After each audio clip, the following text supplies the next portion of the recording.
It's Luchasaurus!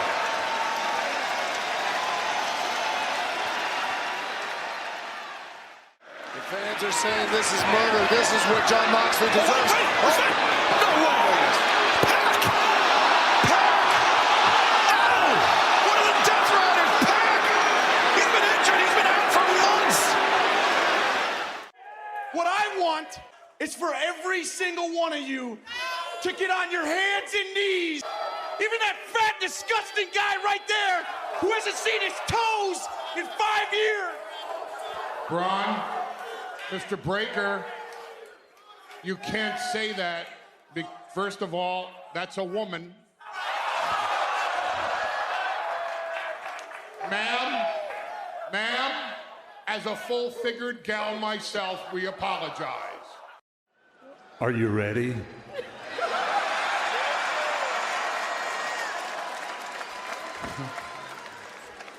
I said, are you ready?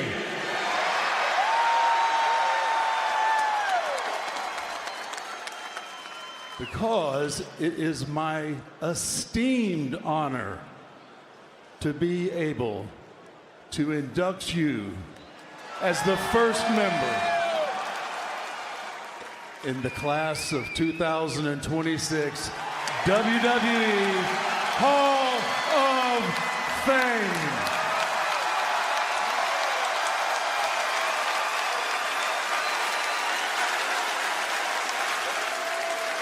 Can you do that?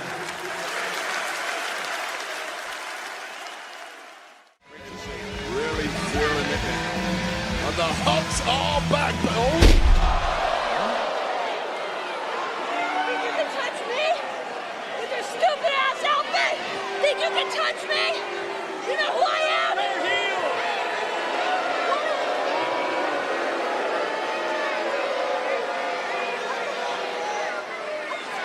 Stay out of it! Here is your winner, Rhea Ripley! Well, a kabuki collision there. Oh, the mist! Poison mist in the eyes. The mist is in the eyes, Wade! Rhea gets misted! Well, sometimes when you win, really you lose. In 3, 2, 1, clap. Benoit balls. I still think Kevin Sullivan did it. I'm Aubrey Edwards. I'm not a wrestler. Tony's quick sniffs of the week. No, just my dickhead friends causing concussions and shit. All right, never mind. There's barbecue sauce. So good, half the face don't work. With Hogan that close up on the fucking camera reminds me of my racist uncle. I know you ain't listening, but you know who you are, you fucking racist. Uncle Oh my God, for real, don't tell me that's his name. Oh, no way. I was kidding. I swear to God.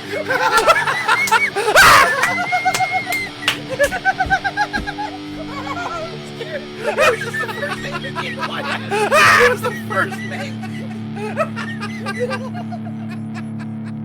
Welcome to the Top of Wrestling with your hosts ODM and the Professor.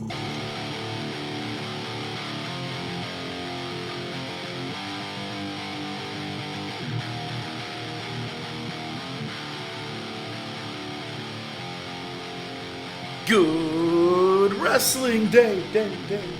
Hey, it's the Top of Wrestling podcast. I'm back. I'm here with, well, an empty room. Did a big move, as you guys remember, this past weekend, or that I told you I was going to be doing, and so things are not exactly unpacked yet. It's a little echoey in here, so I'm ready for today's show. Hope you are too. I'm the Professor. He's ODM. We talk wrestling. And today we got news, bring it to the table. Monday Night Wars. And it was Unforgiven 2000. And today we are pivoting because I didn't know if I was going to be here this week. But it seemed perfectly timed after seeing some ticket prices that we are talking about the state of wrestling in 2025. Not just to rag on one company versus the other and say, oh, WWE's just doing better. No, there's a lot we're going to be bitching about on both sides and what needs to be fixed. So that's what we'll be breaking down today. And ladies and gentlemen, it's ODM. Thanks. Yeah, man. It's funny because you, Buster, and I have a message, and we were going back and forth, and Buster asked a question. I said, I'm sure you're going to hear about it on the show. And I struggled because it's like, well, do I just open the show with it? Do I bring it to the table? And I was like, given the nature of our top topic, we're just going to save it for then because, it fits in fucking perfectly with the discussion that we're going to have. Yeah. But what I will open the show is stats. We like stats. We like lists. Mm-hmm. I personally like to quantify things, right? I like that shit. So here's some numbers for you. Week 3 of the NFL's in the books.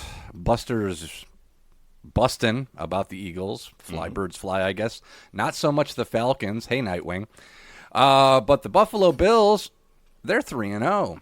Not only are they 3-0, the Ravens are 1-2. The Chefs are 1-2. The Bengals lost Joe Burrow for a significant amount of time. We're looking pretty good, but that's not good enough. It's not good enough. People say, oh, the Bills don't look that good. Josh Allen don't look that good.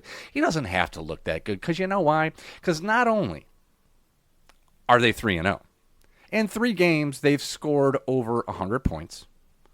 They have turned the ball over 0 times. This next one has to be a record. Less than 15 penalties. They used to get 15 in one game. They're averaging 150-plus rushing yards a game and 250 passing yards a game. If you don't think they're the real deal, you can kiss my ass and listen to this. Hit the music! The Bills make me wanna shout, kick your heels up and shout, throw your hands up and shout, throw your head back and shout. Come on now, the Bills are making it happen now. Stand up now, come on and shout. Yeah, yeah, yeah, yeah.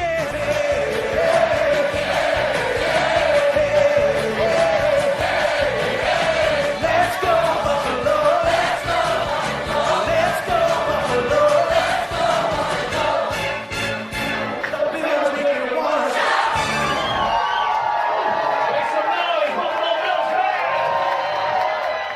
Fuck the Cowboys. This is America's team, baby. Yep. Fuck yeah. All right. It is Go the Bills. Top Wrestling Podcast. We'll pivot. Here we go. It's funny because a lot of this is probably going to work in the later discussion, I'm sure. Yeah. But, there's a lot of mega confusion with this ESPN, the PLEs on there, because they were announcing it's going to be on ESPN Plus. ESPN Plus doesn't exist. Apparently it's ESPN Select that you had to get it on. They really fucked people over, I feel like, with this show this past weekend. And again, we're going to get into that. First, we'll get into news and results of things, how those shows went down. Great news. Raja Jackson has officially been arrested. He had, I think it was a $500,000 bond. Oh, okay. Posted. Yeah. But it was obviously following the incident with Psycho Stu. Well, good. At least the charges were, at least filed. Joe Hendry is being, phased out of TNA. We just talked about it. And then it's funny because Nightwing actually asked, have you guys noticed that he's on WWE TV a lot more? And I'm like, listen. Have you noticed you obviously don't listen to our show? Because aside from the shitty memes that you send us, the only time you message us is to say things we said on the podcast 2 weeks before that. Or a day before, which is, it's hysterical. But they are really phasing him out in TNA and set up for a WWE run full time. Big time. I'm going to call this next segment here, People Ranking Wrestling That Don't Know Wrestling. Oh, my God. I think I sent you a couple. I snapped some snapshots. I'm glad you've got it here in the list so we can talk about it. The first one bothers me probably the most because I hate this fucking guy. Every time I love him. Any of his... Do you really? Oh, he hates the Cowboys, and every chance he gets, he clowns the Cowboys. So, right there, I like him already. But Stephen A. Smith just is such a prick. I don't fucking like him, to be honest with you. And here's where his knowledge is in wrestling. Here's his top 5 wrestlers. And he has 6 people in there. Oh, I saw that. I knew you were going to rip that apart. Fuck yeah. I go, how the fuck do you do that?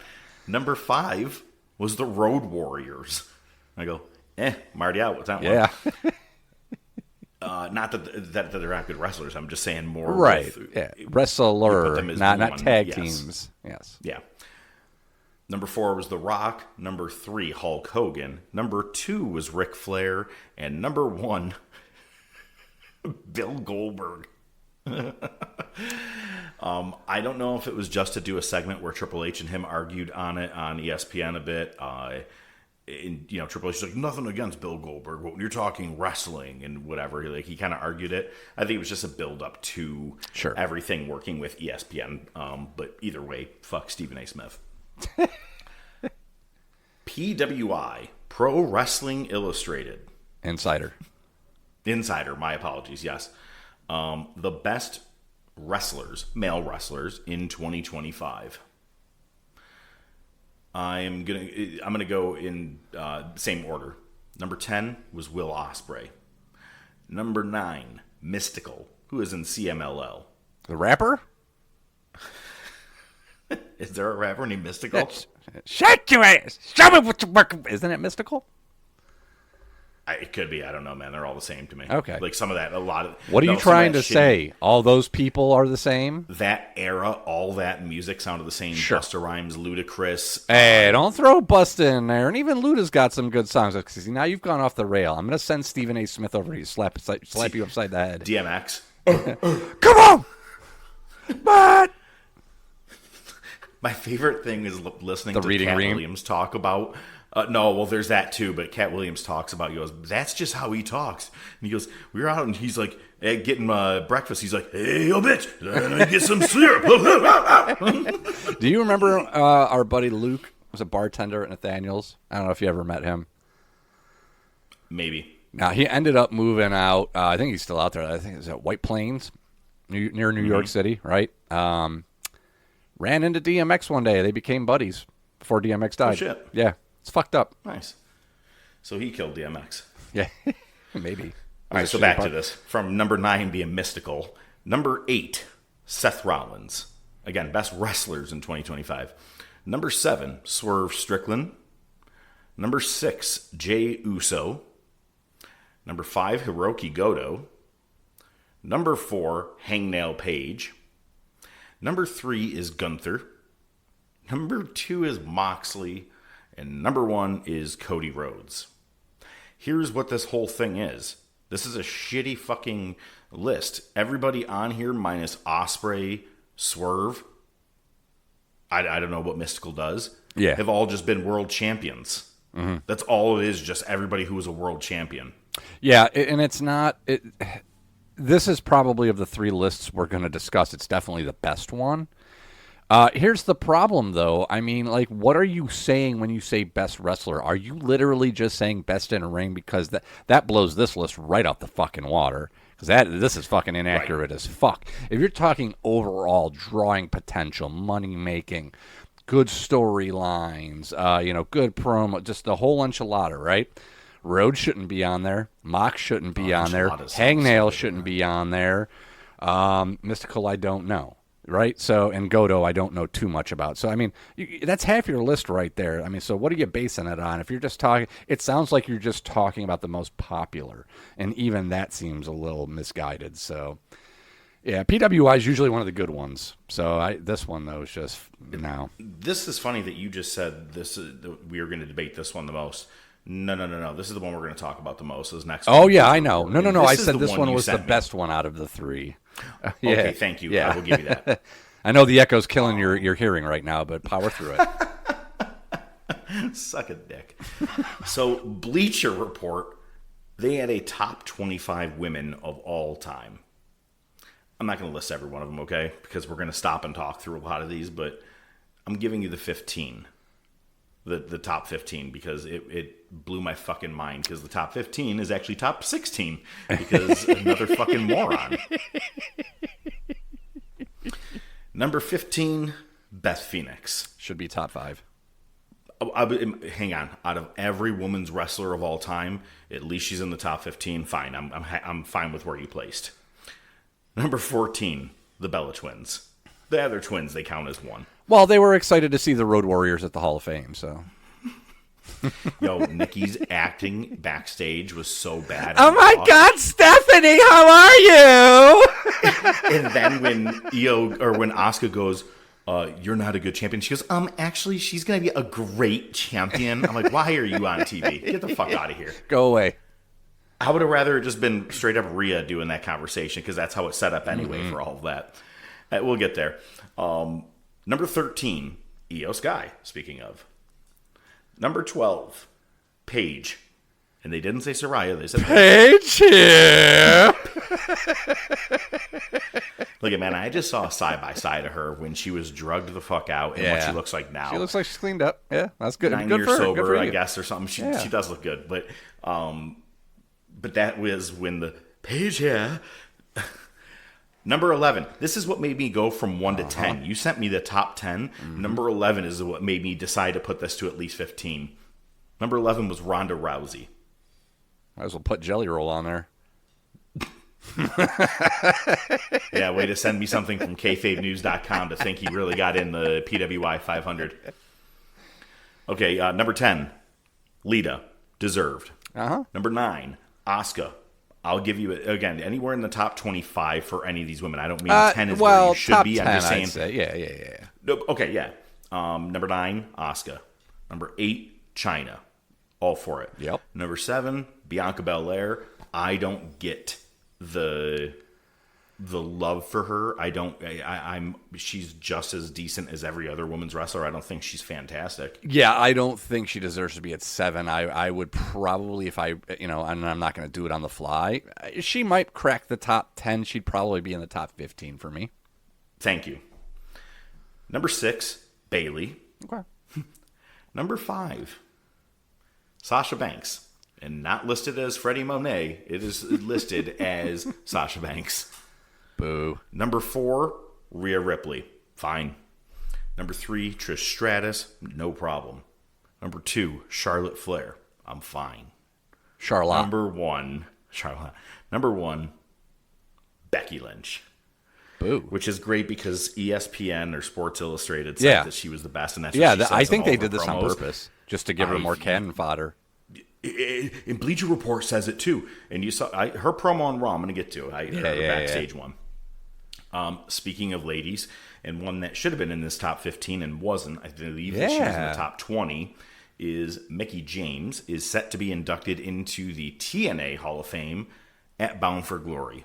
I'm already interested in Bound for Glory because you got the Hardys and Dudleys one last time. You got Santana and Trick for the title, and now Mickie James is going to be in the Hall of Fame. Pretty decent so far. And that is mid-October. In an ESPN interview, Cody Rhodes admitted that Braun Breaker, he said, I was totally wrong about him. Someone asked me in an interview not too long ago, and I said, yeah, he's got a long way to go. And he said, I was wrong. He is the real deal. And he will actually likely be defeating me down the road. And I was like, why? Spoiler? Yeah, maybe it's the new age of kayfabe where you're kind of throwing some false shit out there just to get people to bite on it. I get it from the babyface perspective. You're showing respect and you're saying this is one of the guys that could take me down. You know what I mean? Maybe that's what it is. I would love it if there was some weight to it. I mean, anything to get the belt off Cody. That's my point. And speaking of ESPN, they weren't fucking thrilled with how Wrestlepalooza went down. What did you expect? They tweeted out that Io Sky and Stephanie Vaquer was the saving grace of the show. You called that right on the show last week. You said it will be the match of the night. We cut it down as to how everything would break down. I actually was wrong. I thought Cena Lesnar was going to be electric. It was to begin with until it became SummerSlam 2014. 2K finishers. Yep.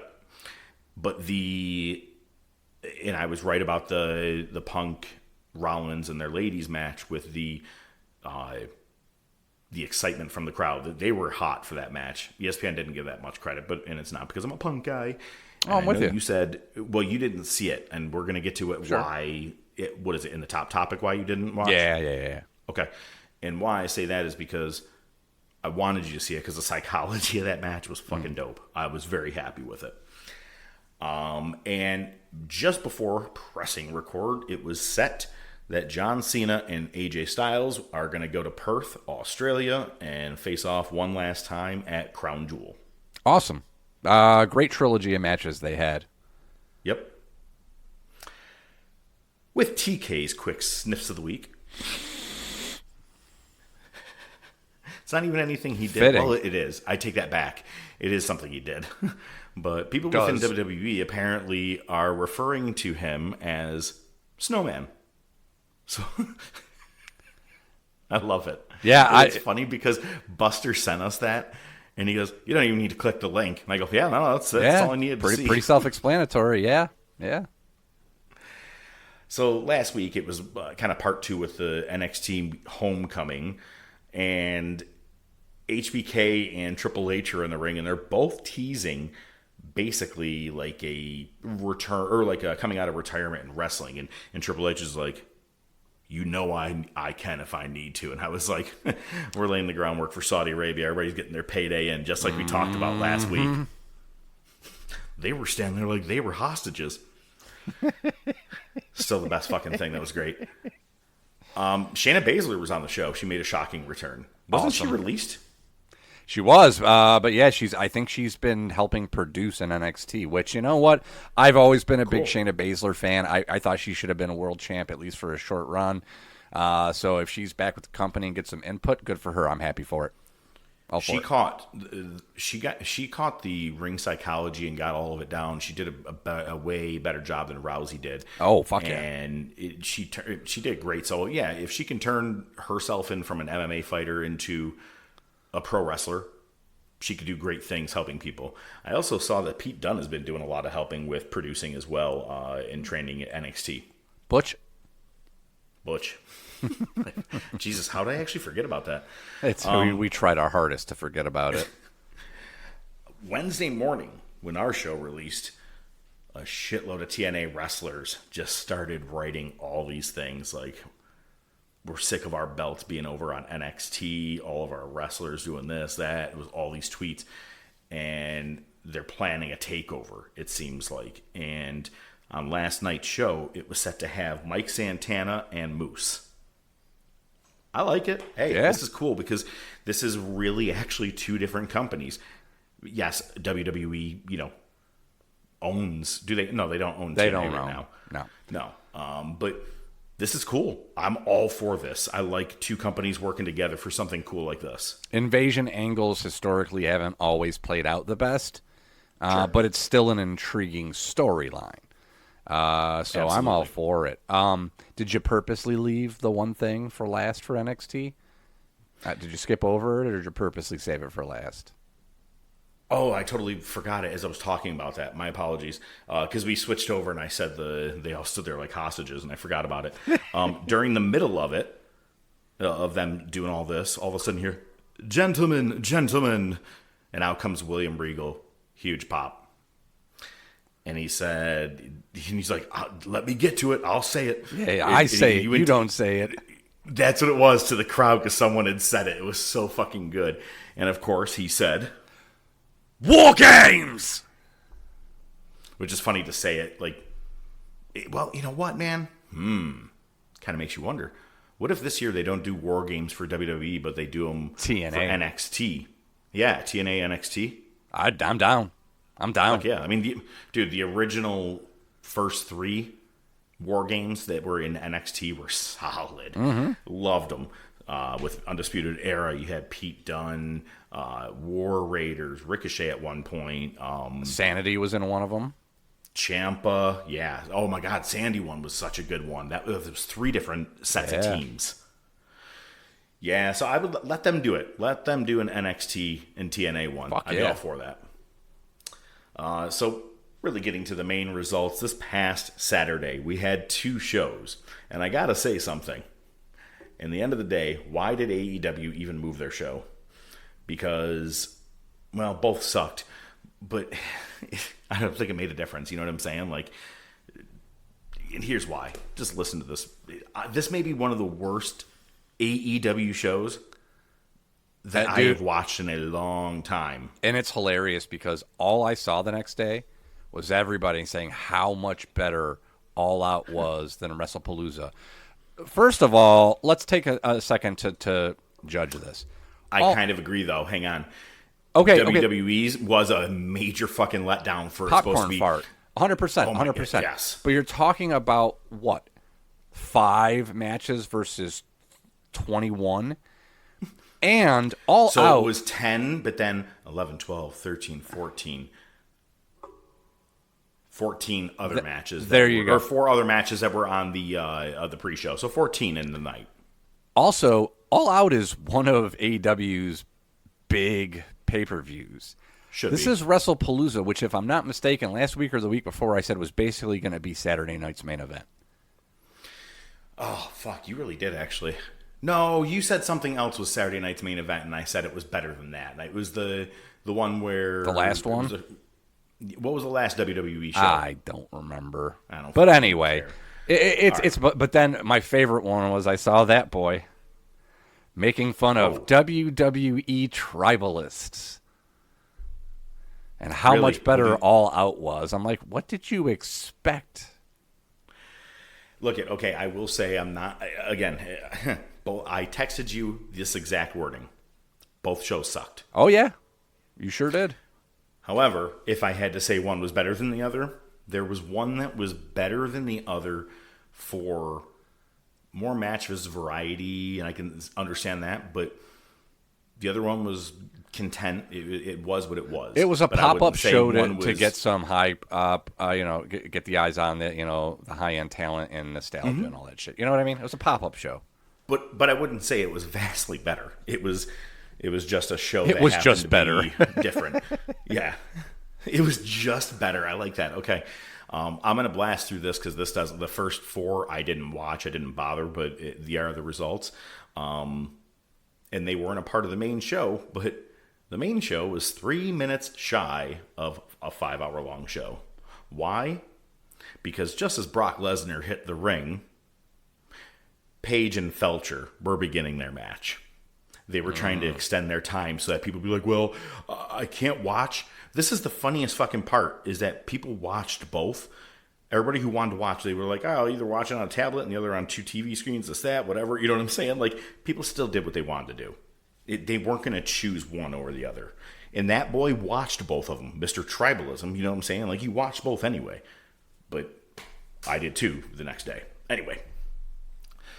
Samoa Joe and Powerhouse Hobbs of the Ops defeated the Workhorsemen. Who are they? I don't know. I don't care.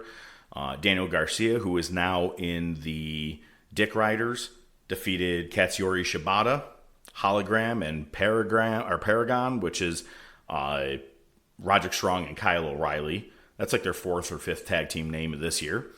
They defeated the Frat House. Who? I don't know. And, these are all called the AEW Tailgate Brawl. That's what TK called this. Like, it's the tailgate matches right before the big show begins. Yeah, those are the matches that everybody stays in the parking lot and drinks beer before they go into the arena. Yeah, and everybody, if they watched it at all on their... No, they didn't. They wouldn't watch it on their phone. You had to pay for it. And then there was a tailgate tornado match. Willow Bertha Faye, Queen Amnesia, Harley Cameron, and Mina Shirakawa defeated Julia Hart, Sky Blue, Megan Bayne, and Penelope Ford. Wow. Outstanding. The only part that I found very interesting on the pre-show is they were talking about the fact that how many championships Freddie Monet has. And it was RJ City, Renee Baguette, and Bryan Danielson, newest commentator. Bryan Danielson claims that Freddie Monet is better than 1996 Ultimo Dragon. And all credibility and respect has now gone out the fucking window for Danielson. Really, dude? Really? I hate to do like... Yeah, no. That's just not... No. Okay, so the main show opens and it shows Edge and Christian walking to the ring, or walking backstage. First, they run into a guy dressed as the Green Goblin. It's the, I don't know what you want to call him. I'm not sure what we're allowed to call him from the Trailer Park Boys. I don't know what's fucking PC enough to say it, but those guys. Yeah. The guy with the glasses. Anyway, weird, just opening. And then they have their match with FTR. Stokely keeps getting involved. Out comes Beth Phoenix. Edge and Christian end up... This is funny. What's the FTR's finisher? The big rig. They do 2 big rigs to Edge, and he kicks out. One shitty spear, match was over. At least it wasn't 15 finishers. I'll at least give you that. But I mean, they were back-to-back big rigs. That's the other part. And then there's this part where Edge is in the corner, and Beth Phoenix comes over and kisses him on the head and stands up and just kind of looks at him. And I was like, are you guys going to have her turn on Edge right now? Oh my God. It seemed like it. I'm telling you, the tease seemed very real, and I was like, just don't do it. And instead, she ate a big rig from FTR. That was my favorite part of the night. Yikes.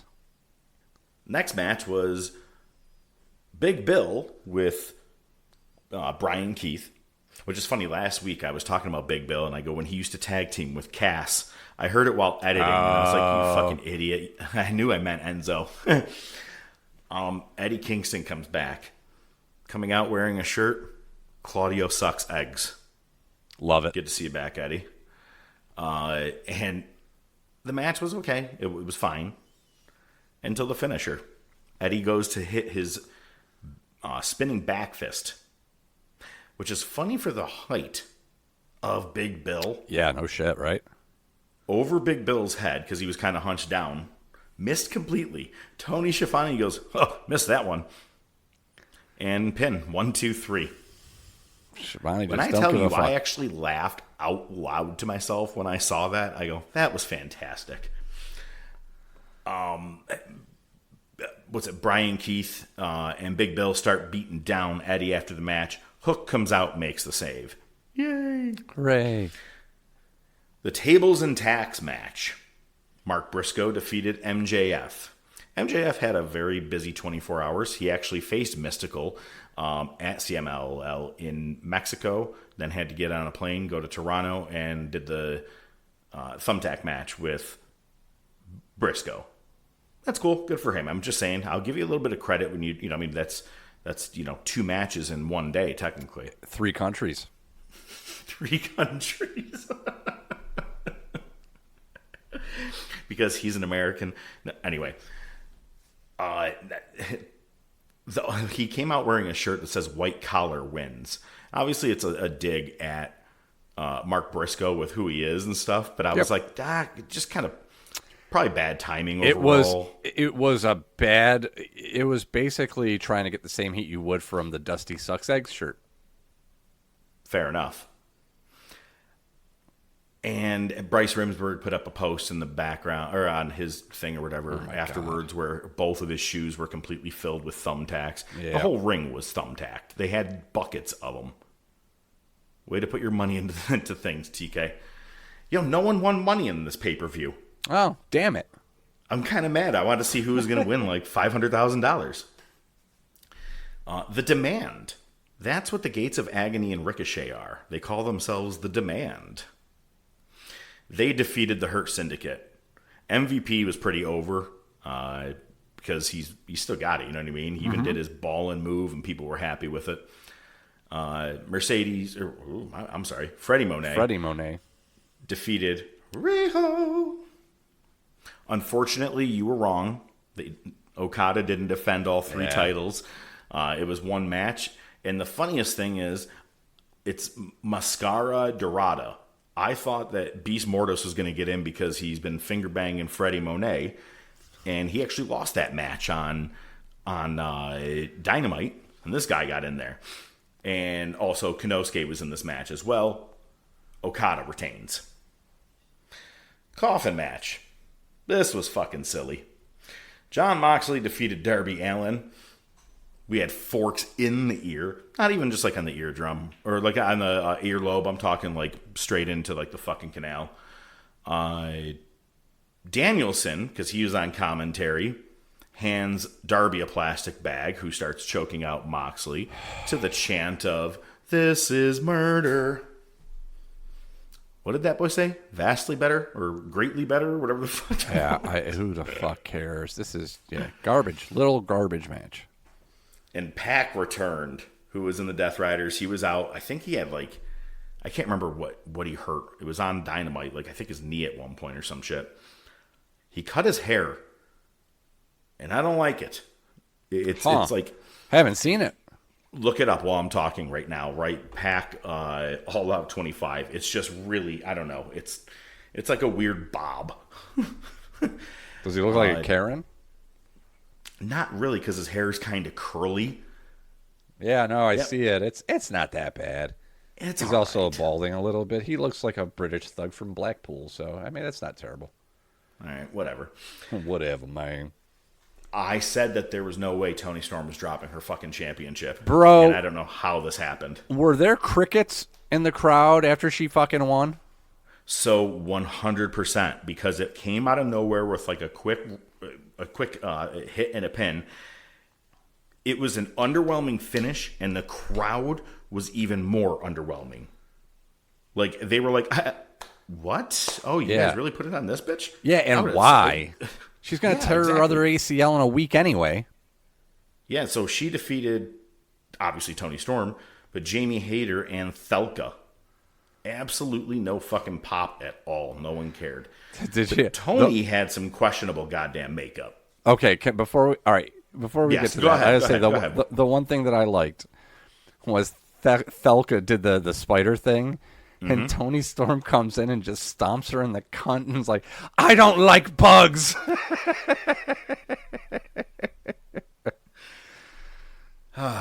She's the national treasure of AEW. But not saying much. Yeah, exactly. But Toni had some questionable weird makeup. She looked like a woman being a man who was trying to be a woman. So what do you call that? Dick face? Cunt face? Cunt face. There's another episode name we can't use. The AEW tag team titles were retained by Brodito in the 4-way ladder match as they defeated Jet Speed, the Young Bucks, and Josh Alexander and Hechicero, right? Yeah, sure. I'm just shaking my head because I know what happened at the end, and I could give two bits about a fucking piss. Jungle Boy returned. What was the song that they used to play? Well, hang on. So they it looked like he was going to be on the side of the Young Bucks and wasn't. And just as they were ready to give him the EVP trigger. Yes. Well, not anymore. The BTE or whatever you want to call it. Lights go out, and Perry was smiling right before the lights went out. And a couple of weeks back, we saw a video, or at the last pay-per-view, where Luchasaurus Killswitch made his return and joined up with Christian and Kip Sabian again. And there was a video of him being revived. I swear to God, one of us said it's probably Jungle Boy reviving him. And they did a different version of that exact video. And this time, the end of it, you see it was Jungle Boy who revived Luchasaurus turning kill guy switch. Turnosaurus switch. Yo, he just came back. And turned heel, and now is already turned back to face again. Hugs Jungle Boy, and you get the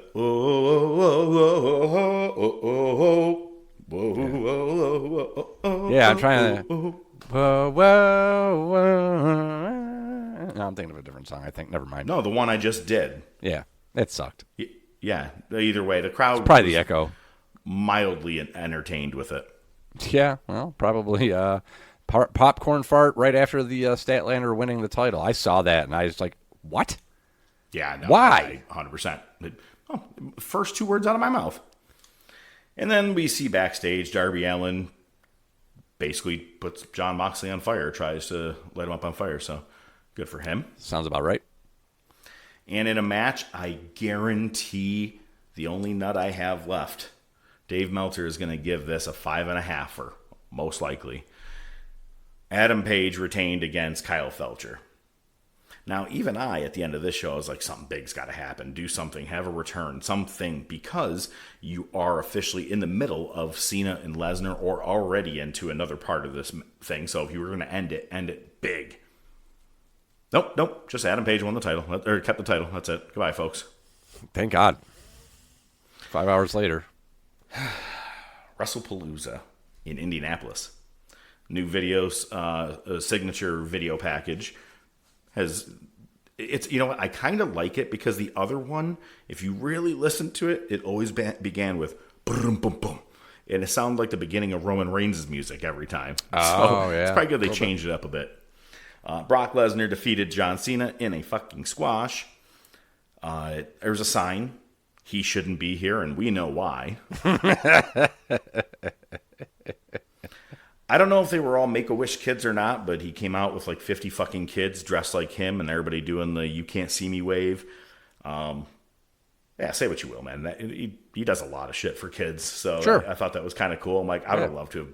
I would have faked an illness to get up there. Like Charlie did in Sunny. Goddamn Vietnam. I've been stricken with consumption. Yeah, that's what I thought Asuka did, man, with the way he was spraying shit, or like how she had. The Alicia Taylor, John Cena, and then you get, ladies and gentlemen. Didn't expect Heyman to come out. He did, Lesnar ran into him and said, we should talk. Yeah. And it was cool. That was it, though. That was like the entirety of it. Yeah, like you said, it was, from what I saw, it was the SummerSlam match. It was lots of finishers, lots of German suplexes. And hey, the kids crying at the end when he lost, I loved it. Anytime children are crying, I'm a happy man. Same. The Braun Bronson of the Vision, they defeated the Usos, where LA Knight was the referee. Jey Uso swung a chair at Braun Breaker's back and somehow managed to get the bottom foot of the chair to go right into his fucking skull after it bounced off his back, after it bounced off Breaker's back, and he immediately got busted open. And they went right to the finish. I'm not sure if the finish was supposed to happen at that point. Yeah, it's weird because there was reports of him being concussed, but he wrestled on wrestled Raw. Monday. Yeah, so. He normally looks like that. Yeet. The after show, the post show. Braun Breaker is slowly becoming his uncle. Not slowly, he's there. He's already done it. He looked over and said, you look at this fat guy here. He hasn't seen his toes in a couple years or whatever it was. And then Heyman, that's a lady. And then ma'am, we apologize. And he goes, as a big gal myself. Loved it. I only wish that was actually a promo on Raw. I know, right? Oh, it was so good. It was hidden in something most people weren't watching. The only reason I saw it is it went fucking viral. As we both said or agreed to, you had called it last week, match of the entire day out of both shows went to Stephanie Vaquer and Io Sky. Stephanie is the world champion. Also the image of the day. The Spanish Fly. There was one move where she landed on her stomach and you just saw the cake bouncing up and down. It looked like when Jim put Dwight's stapler in the Jell-O mold, like how it just kept going. There you go. Must be jam because jelly don't shake like that. Or vice versa, I don't know. I can't jelly my dick into your sister. CM Punk and AJ Lee defeated Seth Rollins and Becky Lynch by submission when AJ got Becky to tap out. Right decision. Perfect one. Becky had the most heat walking into this. AJ had huge pop. Punk comes out wearing a AJ's husband shirt. And it's all in LGBTQ colors. Mm-hmm. And someone said it was also how they did that, but also Rollins and Lynch were dressed in a suicide prevention set of colors. I don't know how true it was, but I wouldn't put it past them. I like everybody said that Becky and Seth looked like the blue raspberry Pop-Tarts. The worst kind. Look at the psychology of this match was brilliant. Like I said, we got the reports that Punk and Rollins, they're getting along. You know what I mean? But how they're building this how they've set it all up is fantastic. It was, if the two guys are fighting, obviously if AJ can't come in the ring, if Becky's in the ring, you have to legally get tagged in. You guys can't just, AJ can't fight a guy technically. So every time it got close, one will push the other one away from the other, and every time one would tag, the other one would quickly tag themselves back out. A lot of great tag scenarios. Also, a couple of stolen finishers. The curb stomp, basically everybody used in one way or another. Mm-hmm. But the best one was Rollins did one to Punk, and it looked like he was going to win 1-2, and fucking AJ Lee comes out of nowhere and curb stomps him. And I go, I'm in. All right, dude, they did a good job on this. The whole thing was planned out. It's like, I bet you there was a producer in the match, and he probably just sat in the corner. You know what I mean? Like curb stomp here, curb stomp there. Rollins and Punk put this shit together, and the women. They did a good job. They did. Becky did parts where she was, oh my God, she put a fucking sharpshooter on Punk. It was great. There was a lot of good stuff. And obviously in the end, after a bunch of false finishes, Punk and Lee ended up winning. But when I say false finishes, it wasn't like it kept being finishers. Right. It was a lot of just... I can't drama, just nonstop drama. Punk knows how to put a match together. Yep, Punk knows how to put a match one bad together. one really since being back. Dude, so I will say, if you guys can watch one of that show, that's the one. Make it this one.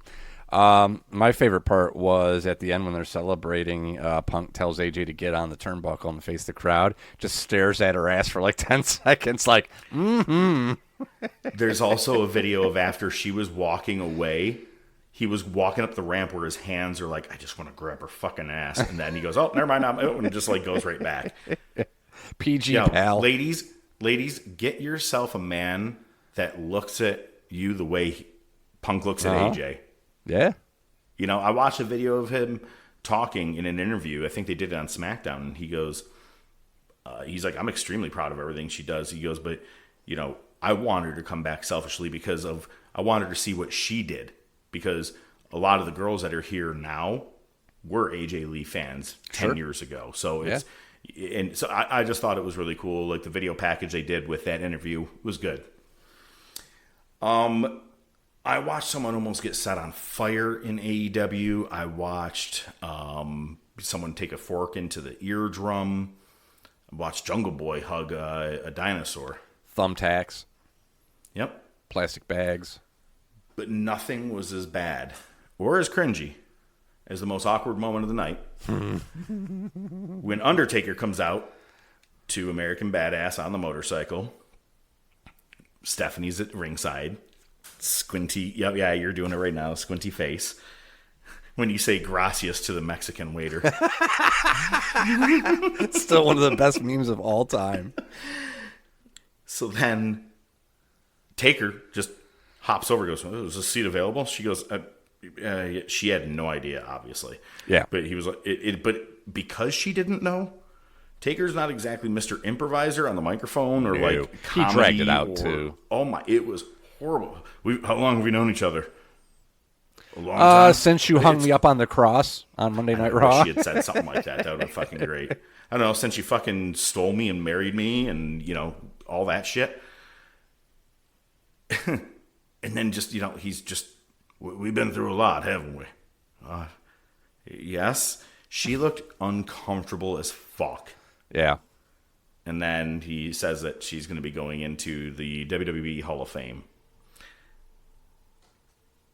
Gracias meme picture. You know what I mean? Like but it's funny because the first thing in my mind, I go, before Vince. Yeah, I know, right? But look at, man, Triple H is in charge. It's him and all of his buddies going in. Last year, Taker brought Triple H in. Now Triple H could put his wife in. I guarantee you next year is X-Pac. Oh, God. You already went in with the X. That's good enough. That's all you're getting. No, it's not. And Cody defeated Drew McIntyre by pinfall in a very underwhelming match. That's, yeah. And again, we'll talk more later. Mm-hmm. Monday Night Raw, interesting one. Got to watch it on my 75-inch TV. Yeah, very cool, very cool. Apparently there was an ESPN review on this. They gave it an F. It was a pretty standard Monday Night Raw. I didn't think it was that bad. It wasn't great by any means. I don't know if that was real. I saw that. I don't think that was really them. Might be like the Jelly Roll thing. Yes. Yeah, you're on a roll today. Yeah. Jelly. KayfabeNews.com. So Cody comes out and Seth Rollins. They face off and prep for the 2 world champions to face off at Crown Jewel for the 6-foot championship that went from Cody's waist up to his neck. Remember, him and Liv both won those titles last year? Yeah. Well, those titles are on the line again. I like that you win it, and then Saudi Arabia's like, but we're going to keep them here in our glass case. And we'll give you a ring. Yes. The promo went around how Seth actually was wearing a watch, and it said WrestleMania 40 on the face of it. You know what's really cool? Cody gave it to him. Is that Cody can say Seth, and it doesn't sound like he has a lisp.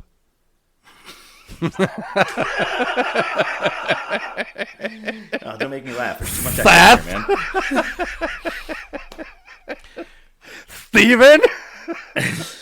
The only thing I hate is watching when Cody does talk in his promos. He always does with his face, and I'm like, you look like you're mad that you have a lisp. Like each time, you're like, God, I want that S to come out better. From the Cable Guy. Do 100%.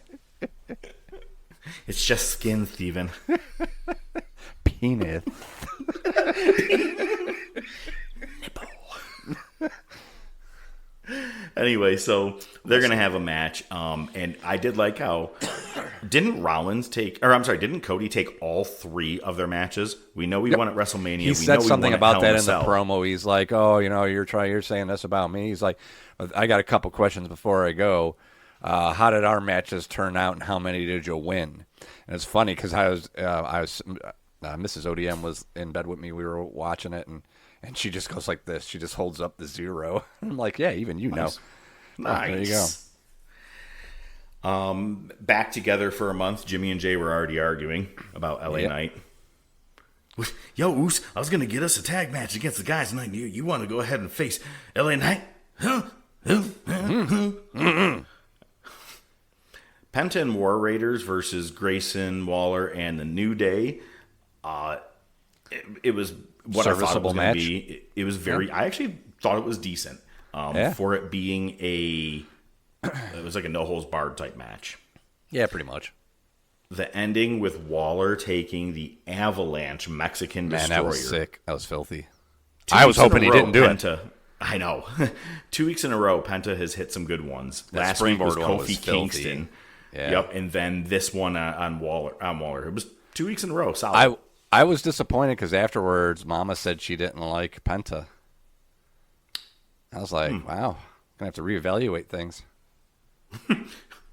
Not with who you like as a wrestler, just with her. Yeah.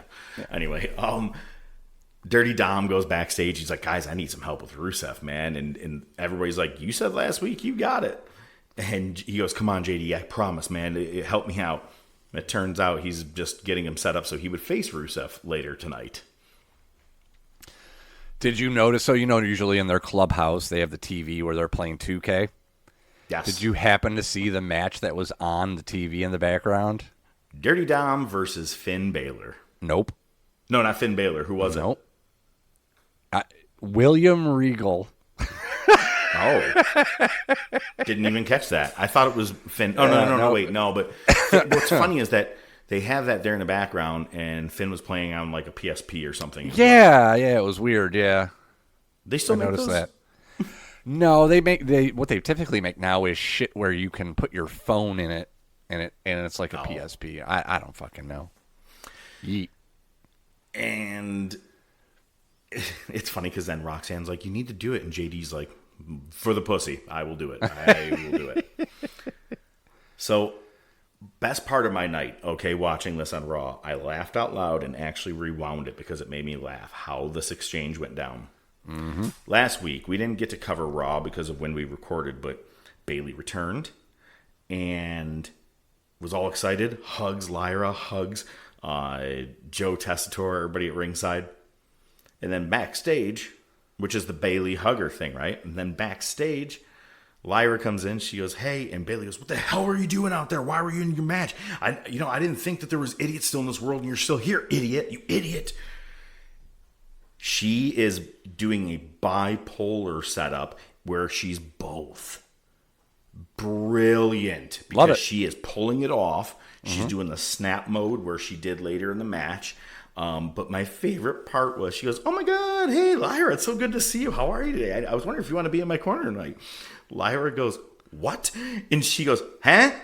It's just like a real quick. She goes, what? Huh? Was Jake Hager there? Right? Here's the thing, though. Bayley is nailing it. I personally Yes. think Bayley's doing a great job. And I'm going to take my little blue blockers off here so I can demonstrate for you. Lyra is just exposing how bad she is because her whole thing is she's doing like the really bad shock face where she's like, what? Yep. It's fucking awful, man. It's funny you say that because this was Io Sky on Raw. When she was like, ooh, what was that? What was that? Like kept closing her eyes. I just know I made sounds that made no sense. She just kept closing her eyes like I don't know. It was the opposite of the Paige thing, I think. Paige had that look on her face like she thought she was going live, and she just held it and waited for the cue to be like, okay, now you're live. With the EO thing, I think she hit the pose, and they're like, you gotta hold it for 5 seconds now. She just hit it too early. It was weird. And then like Kairi fell to her knees too. Yeah, when it's basically like bad Japanese animation. It's like anime shit almost. I'm like, they all were fine acting before. And then Kairi was like a weird skipping and just waving to everybody at the ringside. Yeah, when she came I don't out. know. I was Yeah, like, it is getting a little weird. We're gonna get back to them in a minute, but Bayley was also wearing Punk's AJ's husband jacket after wearing the AJ shirt last week. Stephanie Vaquer does a promo on how much she just really loves her dad. She's got to get a mouthpiece or learn English. An interpreter. Just don't talk. I don't need you to talk. That's fine. Everything you've done is fine when you don't talk. Just jiggle. Bayley ends up beating Roxanne Perez, and Raquel Rodriguez was ringside, and Lyra got fighting with her. But then all of a sudden, while Lyra was dealing with Roxanne Perez, Bayley snapped in the ring and then beat the piss out of Roxanne Perez. Gave her belly to belly, or belly to Bayley, whatever the fuck it is. Knee to the face, match over. I was like, wow. And then she pushes down Lyra, and she's like, don't get involved in my match, you idiot. God damn, I'm loving this. Yeah, it's perfect. 100%. Hopefully it goes somewhere, right? She's selling it. Rusev defeated JD McDonough with the Accolade. He was in the Accolade, and Dirty Dom looks like he can come in and help him, and he doesn't. And then McDonough has to tap, and he still doesn't do anything. And then Finn Balor comes out. Makes the and save, they even yep. said it. They're like, yo, Dom was not going to do anything. Which I think we're going to get Balor. I bet you Dom retains against Rusev next week. We're going to get Dom and Balor soon. Yeah, you could do that. There's been teases of the Demon coming back, so I guess you could put the IC title temporarily on Finn. I'd have no problem with Rusev taking the IC title. I think hopefully it would be a good launching pad for him. My favorite part was, Rusev, what he does is when he sets up the Accolade, he'll stomp on the guy's back. The spine. Right, and then screams Matcha or whatever he used it. Do you remember what he screamed when he was in AEW when he set it up? Jesus Christ, no. I try to forget. Game over. Oh my God, that's Remember? right. I forgot the game over thing. He did it on Raw. Arcade game thing. You said game over? He screamed game over. Wonder if he messed up or was maybe, I don't know. I'm wondering what's going to come from that. Interesting. I don't give this guy enough credit, man. JD McDonough is just a solid worker. He I is. have not seen him have anything, a bad match. He makes everybody look good. He sells like a motherfucker. Fuck yeah. It's funny because you didn't see how it happened, and I had to back it up. When Rusev threw him over the ring to the outside, JD must have just scraped up against the ring apron on the outside because all of a sudden he was like real cut up right below his lower shoulder on the backside. Then the Bronze they distract LA Knight so that Jey Uso could get the win. My favorite part was the ref did his job, and Jey Uso got mad. Uso hits his very shitty fucking spear and then goes up and does a splash. He pins LA Knight. Ref comes over, and the crowd starts chanting like 1, 2, 3, and he hasn't done anything yet, and he's checking, and Knight's right shoulder wasn't down, and Uso starts yelling like, pin him, motherfucker, or whatever the fuck he said, but he got pissed. And the ref finally does the pin. Uso stood up and got in his face. He goes, blah, blah, blah. And the ref goes, his shoulder wasn't down, and got right in his face. It was that little one, not Good. Eddie Munster, but the other little jacked up dude. He got right back in Jay's face and like, listen, you fat fucking prick. His fucking shoulder wasn't down. Eat. Eat. Eating and eating. But then the Bronze are getting ready to beat down LA Knight, and Jimmy's like, come on, man, we got to go help him. Bitch, I just pinned him. Why would I help him? But Jimmy goes down with a chair. So, yeah. Who was doing the promos? Who was it? Seth that was talking to Jay, and it was like, man, you just keep going out there and you keep helping everybody, and what are you getting out of it? Like, you keep doing that, you've got nothing, and now he's fucking showing that. I hope that's where they're going with it, because that's brilliant, and it would lead to the heel turn. So, you know, I don't remember who it was, though. I don't remember if it was Rollins or if it was even Cross. Gunther. It may have been It was Gunther, yes! It was Gunther. He's like, you keep doing this, what's it getting you? That's 100% who it was. Becky Lynch, she's getting better. I'm liking her more and more each week. Called it. And she was standing behind Seth and just pacing back and forth, and he's looking at that watch from that WrestleMania 40 thing. Mm-hmm. And she is just going back and forth. How dare they say that? How dare they say that about my family? And you're going to say this? Oh, my God. And she said, I'm lovely. I'm more than lovely. I am this. I am menacing. I'm a great wrestler. You know what? I'm the best wrestler in the world. Sports Illustrated says it. Going back and forth, losing her mind. I go, but God damn it. I know. She's getting better. Yep. Agreed. Hate to say it. Maybe she's working with Seth. Seth's like, look, you're not really selling it as a real fucking heel. Let me show you what you need to do. Well, it's the Adam Cole thing with Britt Baker. Remember, Britt turned and that first week's promo was dog shit, and then from there she skyrocketed. It was like Cole talked to her and I was like, listen, just be yourself. Just amp it up. I just miss her. I know, right? Next week, we are getting Dom and Rusev for the IC title. AJ Styles and Dragon Lee show up and tell Adam Pearce, we want to face the Americanos. And he goes, which ones? He goes, I don't care, whichever ones. And AJ Styles goes, hey, could you do me a favor? Try not to hire any more Americanos, at least for the next week or two. Yeah. Good shit. AJ's got jokes. Good Love job. AJ, man. Yeah, come on. It's Dragon Lee. We want to face those mendejos. Yeah, all right, I'm in. The Usos and the Bronze are going to have a tornado tag next week. Dude, that better not end the show. Every Raw, minus last night's recording or the other day, has ended with the Vision and an Uso or a fucking... Or LA Knight. For every week, and I've been getting very irritated with it. Yes. So if we could please, do something different. That's why I'm week, happy good ending. they did Ripley Asuka for the finisher. That's why I was happy with that, yeah. Agreed. And that being said, Rhea Ripley defeated Asuka with a quick roll-up after Kari messed up. Kari, first of all, was looking at her hand like Jim Carrey does in The Claw. She didn't want to punch her, but she was like, and kept looking at her hand. I'm like, either punch or don't. You don't have to look at the hand to see you can confirm. Badge of Panama. You're right.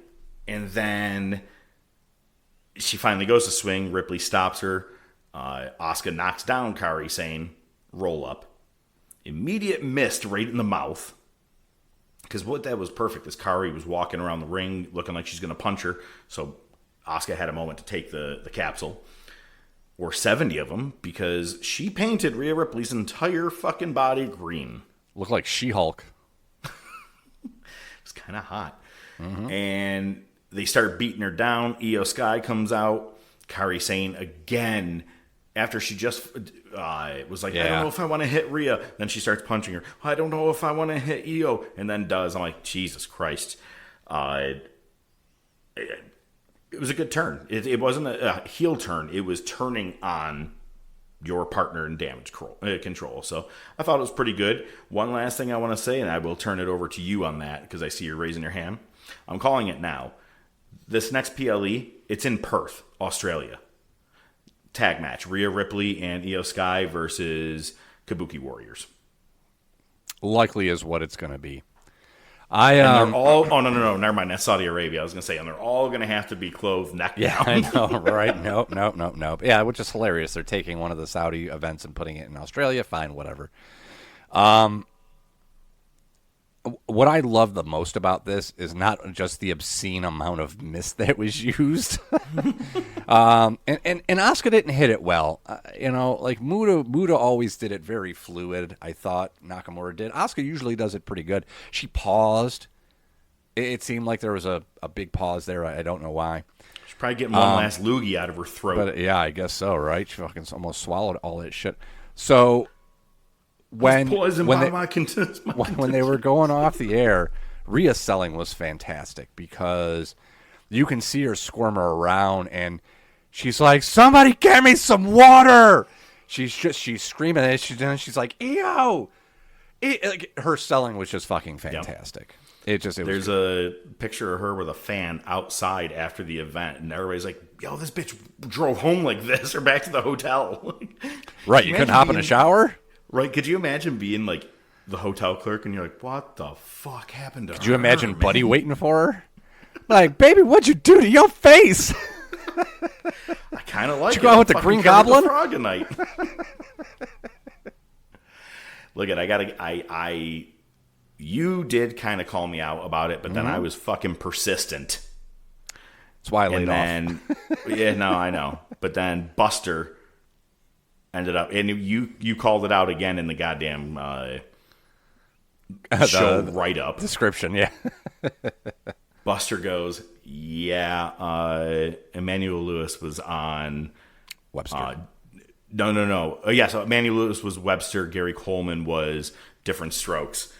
And I was like, probably a very common mistake. The 80s, both of them. Or maybe you just confuse your short black people. What was that talking about, Willis? Let's go to the table. Just bring it, bitch! Oh my God! Well, we're all moved into the new place. Problem is, things are still in boxes, so as you can tell, there's that echo in this place. It's got that new house smell. Not really.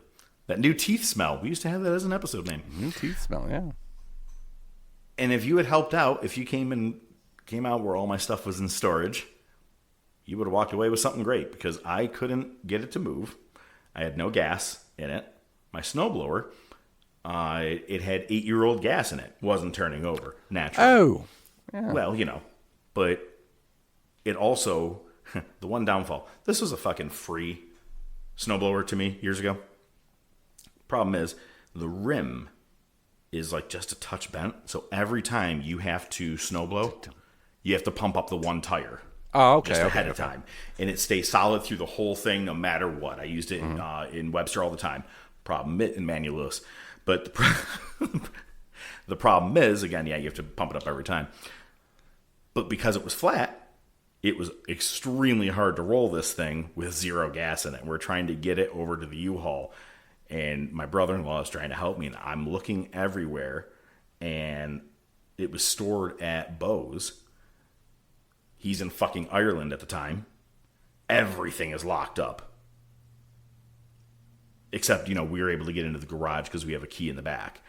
But all of his fucking sheds, everything locked to a T. I go, him of all people, I can't find a goddamn gas can right now. And I couldn't find straps either. Like ratchet straps to hold down the U-Haul stuff. I was like, oh, he'll have some there. I'll get him there. No, he locked everything up before he left. I mean, smart. You're out of the fucking country. Rightfully so. But I couldn't find a gas can. I was getting so fucking mad. I was sweating, so I came back and I go, fuck it, I'm donating it. It wouldn't have mattered. You probably would have had to pour gum out in that thing and wait an hour for it to fucking dissolve everything that built up. So I said, fuck it, I'm donating it to Bo. I don't care. And my wife goes, just dumped it in his driveway. Well, no, it was stopped in the middle of his driveway, basically. And my brother-in-law, Josh, goes, I could use it. And I go, it's yours. Take it. Can you pick it up? He goes, I have a trailer. I'm going to come get it in an hour. I go, fucking take it. There you go. All right. It's funny because, like, we try to give people things when we move. I think my wife gave not like a waffle maker or something one time. We had an extra of something, and she gave it to someone for helping move. But a whole fucking snowblower. So if you came and helped, you'd have gotten yourself a piece of equipment that you would have had to do a lot of work to get it to work again, but it would have been yours. Instead of just using the one I already have. Well, thanks for thinking of me. I appreciate you. Yeah, no problem. But guess what? I don't have to break down after today's show. I know. That's awesome. It's so exciting. I'm just going to stand up and just walk away. There you go, till you come back to edit. Yeah. I got conflicted with today's Bring It to the Table. Like I said, I thought about talking about something that we're going to talk about in the top topic. So the only thing I'm going to say, and I already busted his balls about it, but Buster, thanks for bringing that ass and giving me my first win in all elite football fantasy. Won all 3 of my games, thank God. And yeah, thanks for bringing that ass and giving me a win. You're 0-3. His team name is Amazing Whites. I need some clarification.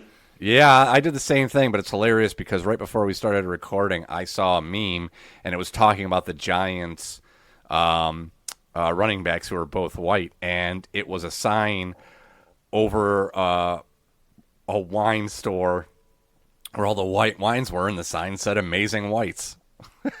Oh. So maybe that's what it is. I don't know. I'm hoping there's something he's not telling us. I was at the liquor store just last week, and there's this bottle that's out there that it's like a Buffalo Bills kind of vodka or something like that. Yeah. And below it, the sticker that the liquor store themselves put out, it said, tastes like dolphin blood. Or dolphin's blood. I was like, that's pretty fucking funny. Go. There you go. All right, man. Well, we had a pay-per-view. We had a return. A return? It's and I'm going to be up front with you, ODM, with my move. I got the pay-per-view in. Oh, nice. I didn't get Raw and Nitro, so excited to hear about it today. I'm sure I probably watched it back in the day, at least the Raw, definitely not the Nitro. So fill us in. Let's go. Crack those airplane bottles. Monday Night Wars! On Jim Ross alongside Jerry the King Lawler, the King Hudsonville to be on TNN. Oh, how exciting is this, JR? Oh, TNN, here we go.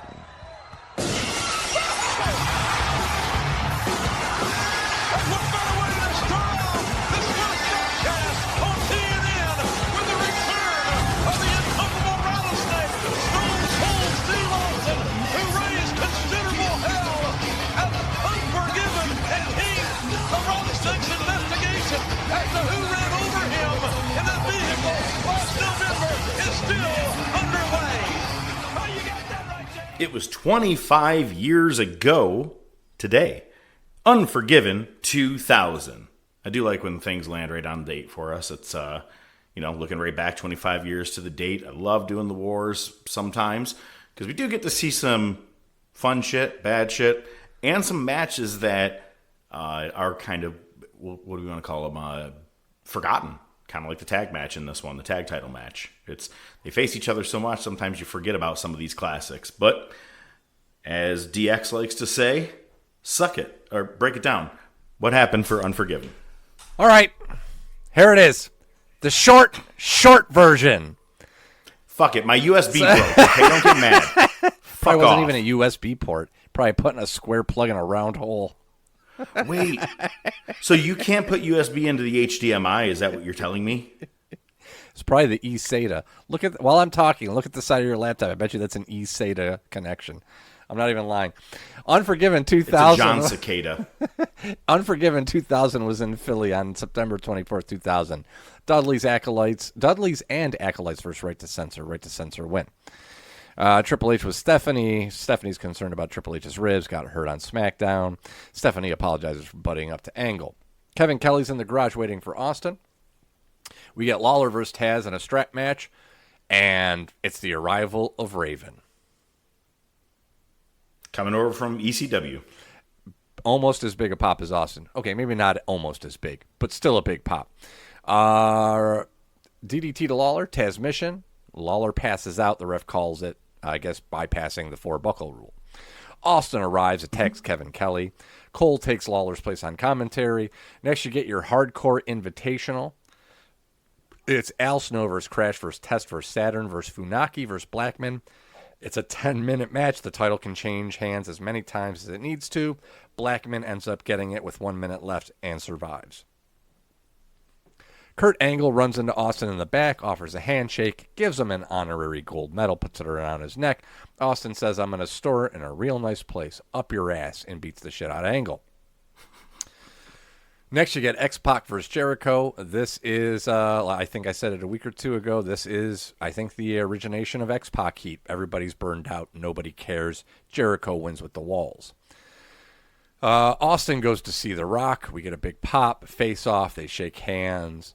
Joe the PA comes in. Austin beats the shit out of him. The match you referenced, it was Edge and Christian versus the Hardys in a cage match for the tag titles. Both partners need to escape to win or pinfall or submission. Jeff hits a corkscrew moonsault from the top of the cage. Lana comes out, hits a Rana to Christian from the top of the ladder, and the Hardys win the tag titles. Lita. What'd I say? Lana. Reba? Because you said Lana comes out, does a Hurricane Rana. Yeah. Lana! Austin goes to see Stephanie, wants to know where Triple H is. And Stephanie says, I've got something for you. This is the hat you were wearing when you got hit by the car. I held onto it hoping you would come back. Austin runs her down for that backhanded compliment. And Stephanie says, you know what? Shane actually knows who ran you over. Let's see here. Lawler returns to commentary. We get Rikishi versus Eddie with Chyna for the IC title. Chyna stops the ref from counting. Rikishi confronts her, shoves her to the mat, and hits a bonsai drop to her, and then just leaves. We get to see Taker spit chew. Ew. Angle's complaining. Trish walks in, says, I'm here for you. And Angle says, that gives me an idea. And he leaves. And next it's Kurt Angle versus Triple H with Stephanie. No DQ, full leisure ref. Angle sings happy birthday to Stephanie. Angle hits a great spot on commentary desk, hits a belly-to-belly, throws Triple H from one commentary desk right onto the other. It was beautiful. Stephanie comes in the ring. She looks conflicted on who she's going to help. She ends up kicking Angle in the dick. Pedigree, Triple H wins. Stephanie claps but looks confused, her nose all scrunched up. Shane comes... Gracias. I don't know why. That's just the funniest fucking meme. Do me a favor. Are you still recording? Yeah. Good. Shane comes to the ring. He has video footage, but it's not really the culprit. It's just footage of Shamrock being hit by a car that Blackman was driving. So Blackman comes to the ring to defend himself, and then Austin shows up. Austin stuns Blackman. Shane goes and gets the beers. Austin and Shane share a beer, get on the buckles, and then Austin hits 3 stunners to Shane. It was the first one was the best. Thank you, Lyra. Just did my Lyra. Yeah. What? How? When? The best part was Shane did do the one where he was drinking the beer as he got kicked in the gut and stunned, and he spit the beer out right as he took it. It was beautiful. You got to give it that. I think Pat McAfee still has the best spitting beer one. Yeah, Triple H, Rock does a good one. Shane did a good one. Actually. Yeah. We get our main event. It's Taker versus Kane versus Benoit versus Rock for the world title. We get a ref bump because wrestling. And Benoit gets the 3 count, but Taker's leg was on the rope. But they play Benoit's music. They announce him as the new champ. He walks up the ramp with the belt. Foley stops him, says, nope, Taker's foot was on the rope. They restart. Rock retains. Dusty finish. Almost thought Benoit was going to have it. He's going to bring it home to Nancy. This fucking podcast is a dusty finish. We went from this podcast to this podcast is a dusty finish. At the commercial. After these messages, we'll be right back. Toots is the driving cat, the cat who could drive a car. He drives around all over the town. Toots is the driving cat. Toonses, the cat who could drive a car. Tony, you won't believe it. Toonces can drive a car. Tones is our cat? Yeah, come on, I'll show you. What a perfect day for a drive. Isn't that pretty? It's a fantastic day. Yeah.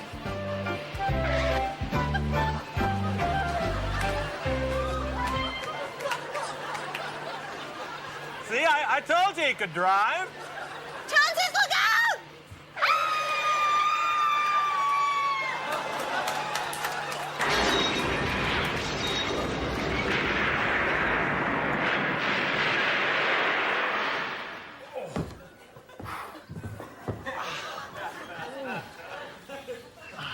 I thought you said he could drive. Well, I thought he could. I saw him up there fooling around with the steering wheel, and I guess I just assumed he could drive. It's okay, honey. Anybody would think that. Hey, look! He's driving away. I guess he can drive. Yeah, just not very well. He drives around all over the town. Toonces the driving cat. Next on Toonces, the cat who could drive a car. The driving test. Do you think Toonces will pass his driving test? I don't know. That written part is pretty hard. And he can't even read. Maybe he'll make up for it on the driving part. Damn, I wish I could help him. All right, sir, if you'll just go ahead and pull out into traffic. Look out!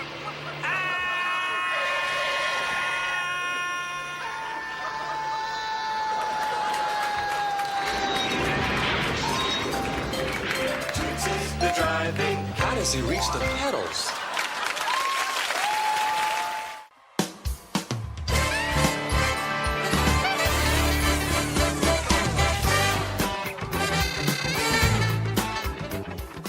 Hashtag not a sponsor. This podcast sucks, baby. Hey, there you go. That's called a crossover. The follow-up Raw, September 25th, 2000, Austin opens up the show, runs down a bunch of people. Foley comes out, Benoit comes out, Rock comes out, Angle comes out. It ends with Austin hitting stunners to Angle and Benoit. Kane versus Rikishi, no contest. Austin and Taker have a face-to-face. Foley, his office is in the men's room. And we see a shot of a headless stuffed animal with a newspaper in its hand sitting on the edge of a toilet. Edge and Christian come in and they say, we want a rematch. And Foley says, okay, you can have it tonight. And it's going to be a ladder match. And if you don't win, it's your last tag title shot you're going to get. As Edge and Christian leave, a woman comes out of the bathroom. So Foley's not in the men's room. He's in the ladies' room. I'm a pretty normal guy, but I like to go number 2 in the women's room. I mean, it's all stalls. Why wouldn't you want to go there? Next, you get Taz versus Bubba Ray Dudley. Taz squirts water in Lawler's face. Raven comes in, hits a DDT to Lawler on the floor, then DDTs Bubba while the ref is down, and Taz gets the pin. So next, you get Edge and Christian versus the Hardys in a tag title ladder match, and they did the spear spot here from TLC 2. The ladder, I don't think, was as tall. I don't think the ladder was as tall as the one they did in TLC 2, but same thing. Jeff Hardy hanging, Edge hits a spear from the top of a ladder. They did it They here. were just testing the waters. Testing the waters. I said maybe it was practice. Anyway, the Hardys retain, so we know that whole you don't get another tag title thing is bullshit. Austin's with the Stooges. They just do some shtick. Chyna comes to the ring. We see the cover of Playboy in each corner of the ring. Heartfelt promo, Right to Censor out. Eddie defends her honor and challenges anybody from Right to Censor for the IC title tonight. It's going to be Val Venus. Heartfelt promo. Thank you guys for buying. Thanks for wanting to look at my tits. To see my tit and slit. Tit and slit. Tits and slit. X-Pac heat joke. I don't know.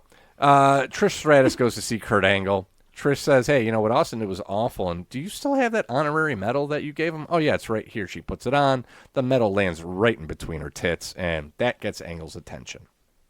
You knew what you were doing. Yeah, of course, that dirty fucking slut. I saw a hat the other day. It was fucking great. Some random Facebook ad. It was a hat.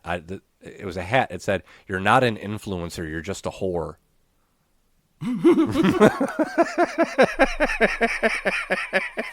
Speaking of, I did like the meme you sent me of Frank Reynolds, Coors Light.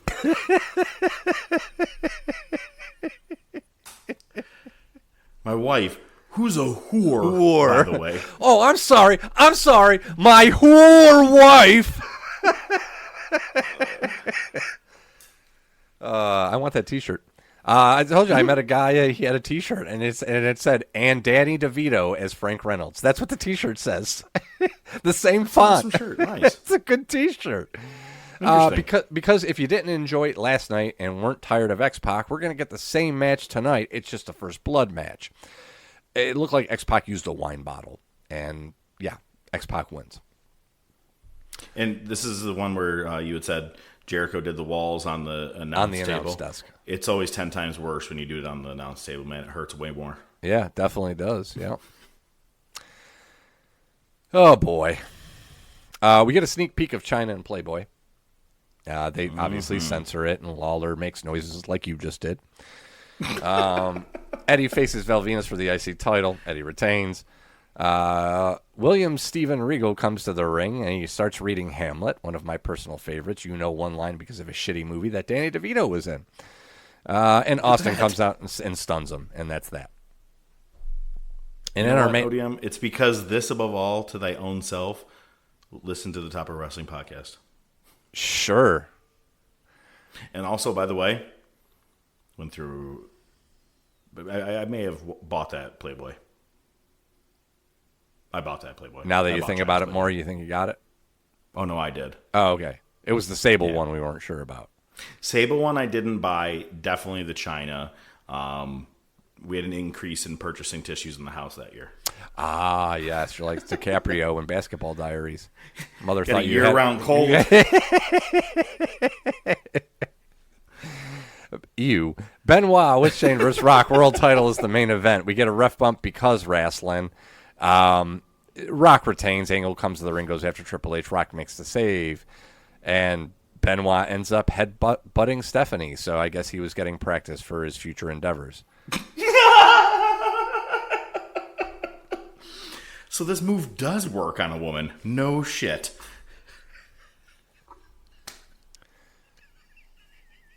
That's so fucked up.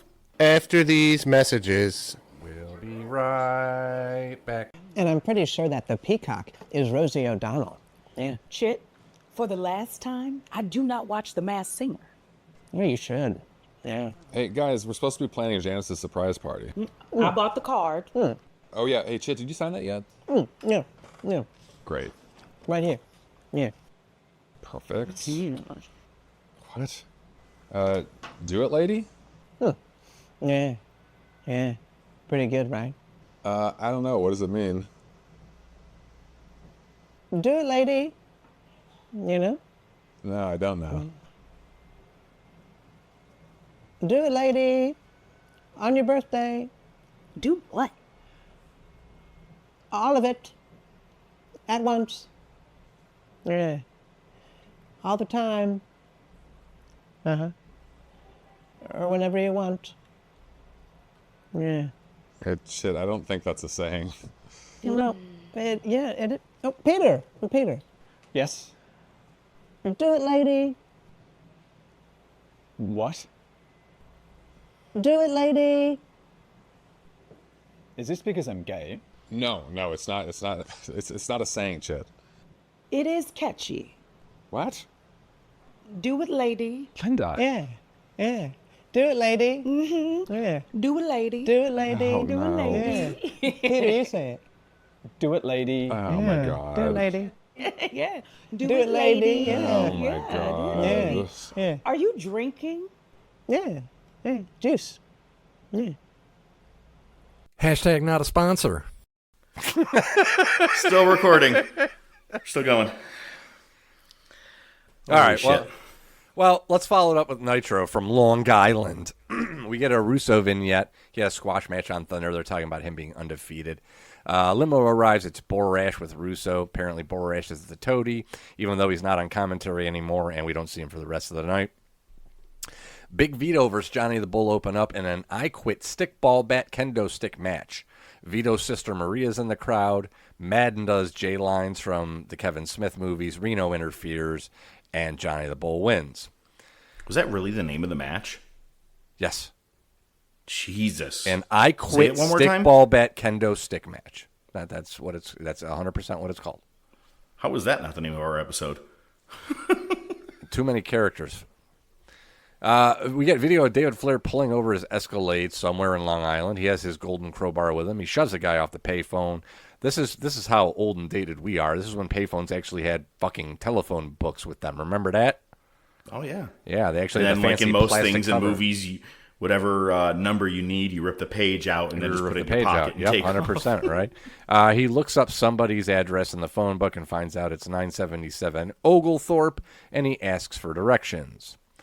Jarrett, Steiner, and Madeja come to the ring. They're basically saying that, Russo's going to win the title. Steiner says the Giants and the Jets suck. He calls out a player who's in the crowd. We see a sign. It was probably that boy, because the sign says, Vince Russo saved WCW. That's tribalism. You're right. Vince probably gave someone the sign, but like, you just put this up for a couple minutes. I think he did. There was a lot of them there. Actually, you know what, though? If you couldn't see it and it was a kid, it was either Emmanuel Lewis or Gary Coleman. There you go. Both midgets. Well, actually, in 2000, what's that other? Vern Troyer was around at this time, too. We had a whole bunch of midgets out in Hollywood. There's actually more later in the show. So we're not done yet, unfortunately. Steiner introduces Russo, who puts over Long Island as his hometown, then runs it down and calls Atlanta his home. Sting and Booker on the Tron. Sting says, look behind you, and it's Goldberg. Chronic, believe it or not, this is the first time I'm saying this part. Chronic are in the locker room. This is the moment of the night for me. Brian Clark goes, hey, look, Stooge alert. And it's Mike Sanders from the Natural Born Thrillers. Brian Adams says, what do you mean? Disco's not here.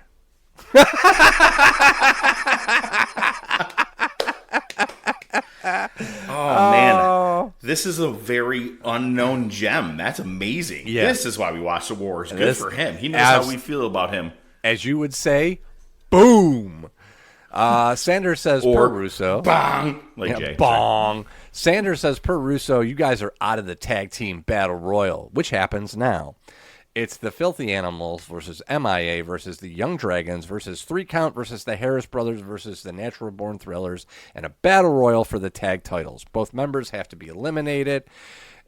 Dick Nuts shows up. He turns on the Animals and eliminates Hoovy.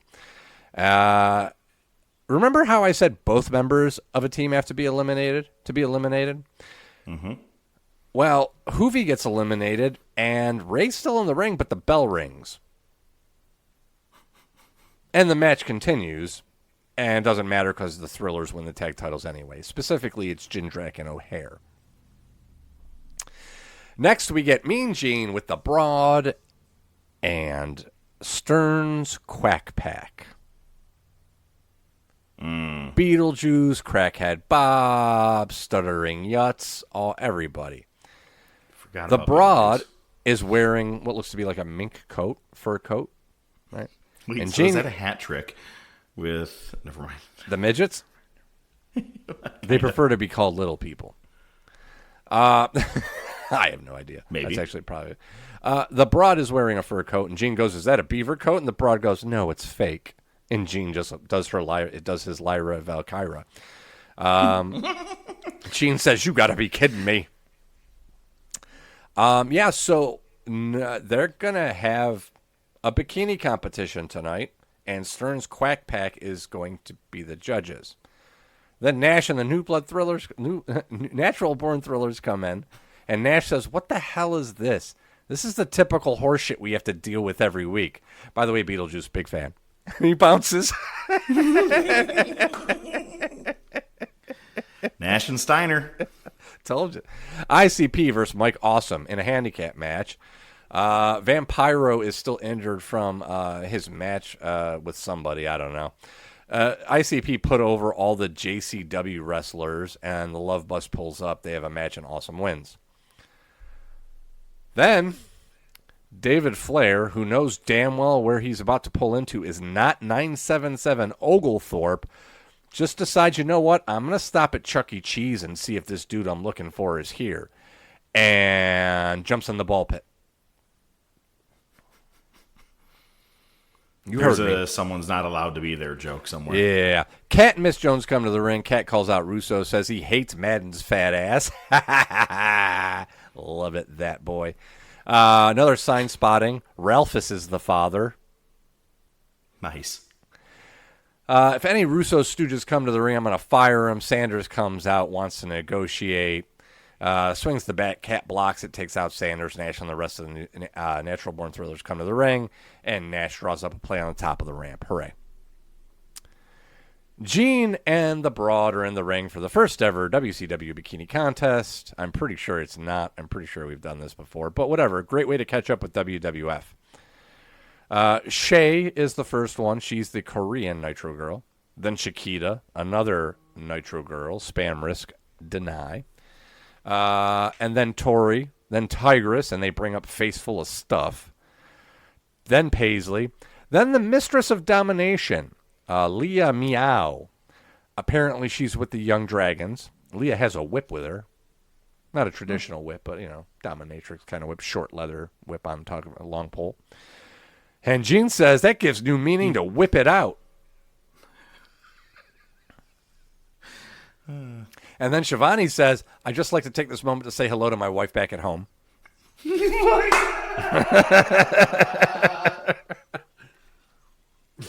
Oh, that's a great line.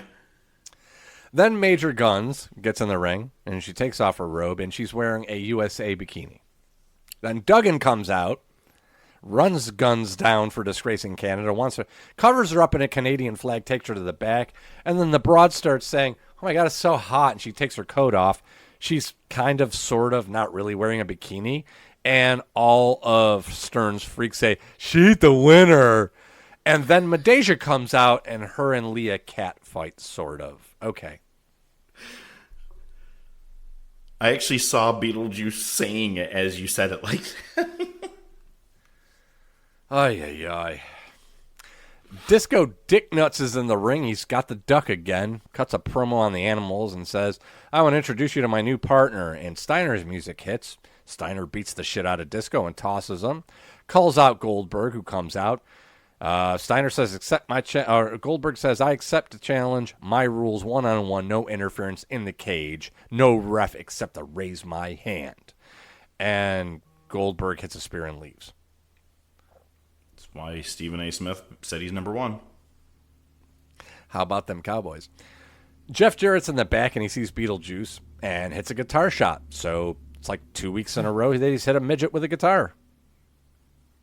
So he's moved on from women to midgets, little black midgets. Okay. I told you we got to do a Jeff Jarrett retrospective. It's just, what an amazing career. Woman beater, midget beater. Woman stolen by Austin, career. Steals Mongo's wife, and then Austin steals his wife, and then Angle steals his wife. Kurt Angle's wife. He stole Angle's wife. Oh, yeah, you're right, yeah. God damn, he did have a good career. I told you, brother. The Broads with Booker. Booker does his best not to stare at her cleavage. We get General Erection versus Jeff Jarrett. Storm and Duggan come to the ring. That allows Jarrett to win. And then MIA and Team Canada brawl post-match. Sting comes to the ring. Storm calls out Sting. And we come back from the break, and the match was in progress, and Sting wins. They could have actually booked Lance Storm versus Sting in a decent program, and I think it would have been pretty fucking solid. Meanwhile, we get a fucking comeback from the break match already in progress. It's Vince Russo. He's not here for wrestling. Yeah. Jerry Springer, bro. David Flair shows up at the address, and Madden does the line from Slapshot, because I know it's not one of your favorite movies, but 977 Oglethorpe. Oglethorpe? We cut to break. We're back. David's knocking at the door. Some old guy answers. Where is he? Where is he? He's a dead man. Where is he? Hudson says the address sounds familiar. Turns out David's in the wrong house. It's the house next door. And he goes over there, and the guy whose house he just broke into says he's not there. And David says, well, you tell him I'll be waiting. How's he going to tell him he's not there? Just tell him, all right? We get our main event.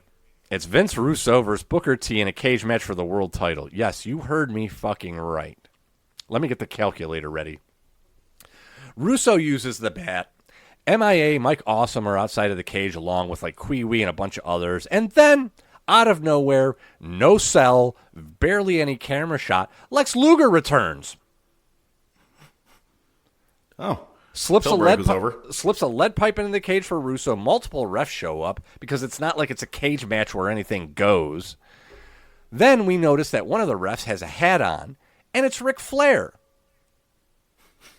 Jesus Christ. Then the Natural Born Thrillers come to the ring. There's a shit show brawl outside the cage. Booker hits a side kick. Russo is out.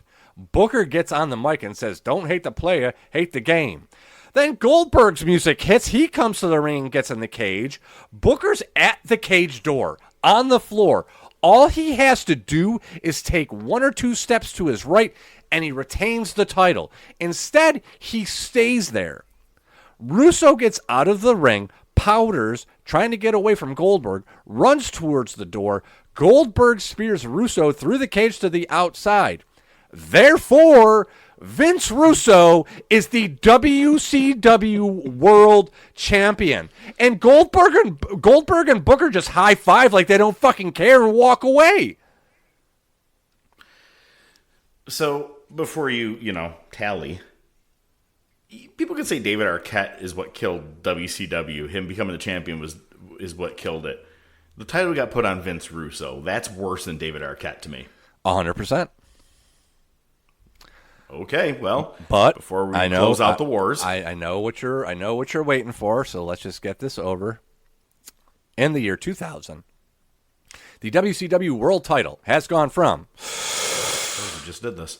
Bret Hart to vacant to Chris Benoit to vacant to Sid to vacant to Sid to vacant to Jeff Jarrett to DDP to David Arquette to Jeff Jarrett to Ric Flair to Jeff Jarrett to Kevin Nash to Ric Flair to Jeff Jarrett to Hollywood Hogan to Jeff Jarrett to Booker T to Nash to Booker T to Vince Russo. It is the 22nd title change of the year 2000. We are 270 days into the year. That is an average world title change every 12.3 days. You know how when you're at an event, you're like, man, I got to see a world title change. Anybody who went to WCW shows had that opportunity in 2000. Yeah, no shit. Yeah, Jarrett still holds the lead with 5. Vacant is in a close second at 4. Well, the state of wrestling in WCW in 2000 apparently was not looking very well. Could be the reason why in March of 2001 they were done. We keep saying AEW is mimicking WCW. Let's talk about the state of wrestling in 2025. Ladies and gentlemen, it's now time for Best there is, the best there was, and the best that there ever will be. Hold 2, arm bar. Sodas rule. Yeah, they do. Hold 3, the moss-covered, 3-handle family granunzel. It's me, Austin. Just when they think they ain't got the answers, I change the questions. I did it for The Rock. this week's top topic. You know something, Mean Gene? John Cena. Wrestling's not fake. The Rolex wearing one. Diamond ring wearing one. Kiss stealing. Woo. Wheeling dealing. One. Limousine riding. One. Jet flying. One. Son of a gun. Woo. Sierra Hotel. India. Echo. Lima. Delta. Shield. If you smell. The following ranking order and final decisions are a completely bias-based order, based off The Professor and ODM made it. And as always, they like to let you know they have not worked in the business, but have been lifelong invested fans much like you, our listeners. With not only their opinions involved, but with countless amount of hours of research done each week, they make sure to provide proper facts and history to back it up. However, they do know that your opinion may vary from theirs. If there is anything you want to chat about, bring to their attention. If there is something they missed or forgot, or you just want to let them know they are out of their freaking minds, feel free to shoot them a message on Facebook or Twitter, or email them at at thetopofwrestling@gmail.com. As always, they do appreciate all feedback and continued support. At the end of the day, they want to make sure that you do see the best of the best before you die. And now, this week's top topic. I'm showing y'all how to watch Wrestlepalooza tomorrow night. My big brother,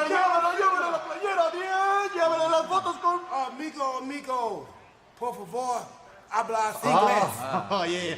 I'm asking you, what are you selling here? Like WWE merch, photos with truth, or what are you doing? This is a genius bar, dog. I'm a tech guy. Okay. I'm an appologist. And I'm showing gals and guys how to use the ESPN app so you can watch Wrestlepalooza tomorrow night. Muy bien, Truth. Where can I find this ESPN app? App Store, Google Play, Smart TV. Type in ESPN and download it, dog. Or scan this code right here. Bam! And what if I already got ESPN with my cable? If you already got ESPN with your cable, go to your cable login, and you said, dog, it's right in the app. See, most big providers already got that taken care of. So you go in and you watch it. There you go, scan it. Truth. Yeah. What if I don't have cable? He got you. Right? Touche! If you ain't got cable, for real? For real? De verdad? If you ain't got cable, dog, go to stream.espn.com, but you want to sign up for the ESPN Unlimited. Sign in, and you can watch Wrestlepalooza tomorrow night. That is it. Okay. All right, amigos, you two run along. I'll be teaching a Zoom class later on how you can turn your microwave into a hot spot. See what I'm saying? Buena suerte. No entiendo. Hablas inglés. Amigo. My neck might be busted, but my phone ain't. Okay, now here is how you gonna watch Wrestlepalooza tomorrow night. Okay, you wanna download the ESPN app. And you probably saying, where at? The App Store, Google Play, Smart TV, wherever and whatever you got. And then you might say, well, hey, I got ESPN in my cable. Well, you do? Well, then you go into your cable, you sign in. You hooked, dog, because most big providers, they already got that taken care of. So you locked in. And then you might say, well, I don't have cable. So what am I going to do? You need to go to stream.espn.com. And you need to sign up for the ESPN Unlimited. And y'all will be locked in. You see what I'm saying? You see how easy that is? All right. Wrestlepalooza tomorrow night. All right, y'all run along. I got to finish downloading in my toaster the first season of The Witch's Discovery. You probably like Hunting Wives, don't you? I don't know. I haven't seen that, but there is a new season of The Great British Baking Show on. Yeah? Paul Hollywood? Mwah! Magnificent. Yeah. Okay, run along. Okay. Thanks, Ron. Thank you. Gracias. Yeah. De nada. So, as of recent, like I brought this up earlier, I said the WrestleMania 42 ticket prices, the cost is ridiculous. And I'm sure that you've seen them, ODM, but listen to this. $9,000 if you want to sit Section A floor. So that, being basically you're on TV. $4,000 for Section B floor. Probably behind the announcers and the other side of the camera. Level 100 is $1,200 to $1,400. Level 200 is $1,200 to $1,300. Level 300 is averaged at about $1,174. And don't worry, the family costed ones are pretty low. Level 400 is $854 a piece. So you're basically almost paying $1,000 per ticket to have to watch the match on the screen. Exactly. 100% the reason that my godsons and I, we all didn't go to SummerSlam this year. I'm like, what's the point of going to the top of the fucking arena and watch it on a TV? You can do it at home. We're talking about the state of wrestling. Number one, the cost of tickets, I will say, AEW does try to make them a little more friendlier cost. WWE has gone fucking ridiculous. Yeah, but here's the thing. Listen, you can sit here and say that they're AEW's doing because they think they're being more family friendly. Bullshit. They're doing the same thing WCW. WCW used to run shows across the street from WWE and basically give the fucking tickets away. And they can't even do that right now in AEW. They're There still you go. doing. They were half giving them arenas. away at UFC events. Oh my God, I forgot about that. Here's random wrestler Lance Archer, who you'll never ever hear of again. You know, I mean, the cost in tickets alone to go see it live, you know, you should want to be able to experience that as a fan. But it's like, if you want to have empty seats and empty arenas and you want to use black tarps all the fucking time, good idea, WWE. Keep your ticket prices right there. Even if for a big event. If it's only just for big events. But you're also fucking people over, I feel like. Fans, it's hard. It's expensive to fucking watch wrestling. AEW is on Max, or if you have cable.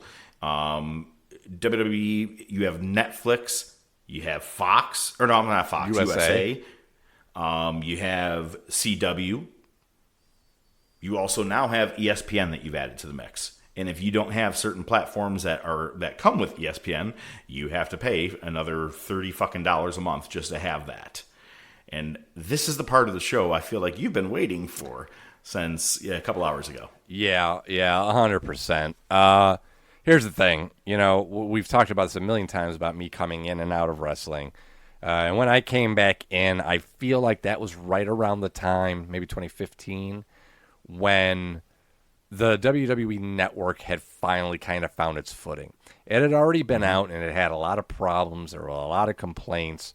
And at that time, it got to a point with this podcast and just with me watching a lot more, I subscribed. $10 a month, and it was a decent site. They worked out most of the bugs. You could see everything historical you ever wanted. That's when I got the idea for the Wars. Okay, they moved to Peacock. Fine. The nice thing about... Peacock, thanks. I forgot about that one, too. Peacock! The nice thing about that for me is it was $10 a month for the WWE Network, and for $10 a month, I got premium Peacock, which means no commercials, no ads, no bullshit. So you're basically telling me it was a wash. It was actually a surplus because not only did I get the same content I got before, I got it with no ads, and I got a ton of other shit. And Mrs. ODM fucking watches a ton of shit on Peacock. So that was a win. That was a win, right? Then it was... okay, well, you know what? We're going to put Raw on Netflix. And you know what that means is that all the Raw that you had on Peacock, now you can't watch. And then it started fucking with the Wars. And here's the thing. Right around the Peacock time was right about the time where all of us consumers were already getting burned out because we went from, hey, we don't need cable. We could just have Netflix and Hulu and be fine to, well, fuck, now with all the subscriptions, we're basically paying with the same that we fucking paid for cable at this point. Yo, I just signed up for YouTube TV so I could watch the Bills games, and I had, here's a good one. If you're a returning customer, it's $82 a month. Fucking stupid. That's cable. But $39.99 a month for the first 2 months if you're a new person. And I said, you know who hasn't been a new subscriber of YouTube TV is the Top of Wrestling podcast. Brother, I ain't gonna lie to you. I do something similar for YouTube TV, so I'm right there with you. I get it. Yeah, I was like, right gotta there do it, with man. you, brother. But that's my fucking point, man. Yeah, that's just one app is $80 fucking dollars. Right, and here's the thing: it's like I am not paying $30 a month just so I can watch pay-per-views or plays. Right, I am not fucking doing it. I am done. I already had Netflix, so I can still watch Raw. I'm fine. Peacock, like I said, there's still other historical shit there for the Wars and shit I like to watch on top of all the other TVs and stuff. Okay, fine. I'm fine with that. Now the ESPN thing, right? Here's the thing. I'm going to read you this. I fucking sent this to you. This is from Raj Giri. We've mentioned him on the podcast a lot. Did the interview with CM Punk, if I'm not mistaken. That was him. Maybe not. No, that was Ariel. Ariel Helwani. Yeah, you're right. Yeah. You know, it sounds like all the guys that talk to us about our podcast on Messenger. So here's the thing. He got my best one last week. Some guy named Raj or something like that just wrote to us, "Can I talk on your podcast?" No. What? Get the fuck out of here. So here's the thing. You had mentioned it earlier. ESPN Plus, no more. ESPN now has 2 streaming services. You have ESPN Select at $12 a month and ESPN Unlimited at $30 a month. The plays are only available on ESPN Unlimited. Okay? ESPN Plus is now ESPN Select, which is the cheaper of the two. Unlimited includes all the ESPN Select content plus streams of ESPN's linear TV networks and streaming-only content. Even though ESPN Select programming is included in ESPN Unlimited, which includes UFC Fight Nights, you cannot order UFC pay-per-views with ESPN Unlimited. You need ESPN Select to order UFC pay-per-views. So if you want to watch UFC and WWE shit, you have to buy both plans, even though the more expensive plan includes the shit that's on the cheaper plan. So you just opt to not watch either one of them, and I'm not those watching three gorgeous letters, any VPN. PLEs until they come to an agreement with YouTube TV. And even then, because how janky I'm set up with it, I don't know if I'll even be able to get to it. So listen, time. You're fucking pricing us out, bro. You can't. And here's the fucking pisser, man. I'm sorry. I had planned on going on this fucking rant. Didn't realize how hyped up I was going to get about it. See it. On top of it, when I watch a match, I gotta watch fucking a mat that has 15,000 fucking ads on it. I didn't think it was gonna piss me off until like the last month. Let me pull out a table. All right, the tables. It says Slim Jim all over it. Cocksucker. Can we just get an old church table from my fucking church that I went to and worked at the fucking bingo hall? Can we please knock this? All the fucking money you're making on those ads, and now I gotta buy another app. No, I don't. I don't like that. I don't like that. That's pretty. That's pretty fair. Yeah, I don't like that. I will say, actually, it's funny about the mats being covered with logos. There's a great picture of Io Sky and Stephanie Vakir both bowing down to each other at the pay-per-view. They're bowing to Papa John's. To Papa John's. Paying their respect to Papa John's. Oh my God! Look, you're not wrong, man, and I agree. And again, if you're an AEW fan, Max, you got to pay for that one too. So, it's there's a lot of shit out there. Yeah, man. Now look at when it comes to the state of wrestling, we don't have to necessarily cover storylines, who has better ones. We know the fucking answer. We know that TK can't set a storyline more to than save a month. His life. Yeah, more than a month. But again, the Acclaim's back together. Switchosaurus is back and forth. Kill Switchosaurus. Yeah, but it's funny though, because like you look over at WWE and you think they do have their shit together, but look at someone like Jacob Fatu. As soon as he dropped that title solo, I feel like his push was halted. They're not he's not the end all. You know what I mean? Yeah, no, I agree with you. It was fucking all brakes, no gas. They've got, I think WWE does a way better job of fostering their talent, but they still drop the ball. Sure. You got Jacob Fatu. You've got Karrion Kross, who everybody's basically forgotten about since he left. 100%. Right? You have Sami Zayn getting pushed. You have Cody Rhodes getting pushed. You have Drew McIntyre, who does his best work when he's given the opportunity to shine, but at the same time doesn't get the opportunities to shine. Punk really right now is the only one I feel like that's making the most of things. Jay's being pushed as a favorite, but I think people are starting to get burned out on him. You've got Rollins, who aside from people like chanting his song, I don't think anybody likes him. Vision is every ending of Raw, like we talked about. Exactly. So things are getting stale. It is getting stale, and it's not like they don't have talent. It's just we want to see the people who aren't getting pushed as much. And that seems to be a constant going back 10 years. Yeah, I agree to that. One thing, and I have it written here, I'm like, why the fuck? I'm not going to talk about ratings. We don't talk ratings. Ratings do matter. If you want to talk about AEW, yeah, ratings matter. WWE, ratings don't fucking matter. They make so much fucking money. Yeah, they're a global powerhouse. If not one person watched, they don't give a fuck. They're still making money. And that's the thing, brother, because they know. Because here's the thing, all right? I'm doing all right for myself. My family's prosperous. You and Mrs. Professor are prosperous. The Wheezies are prosperous.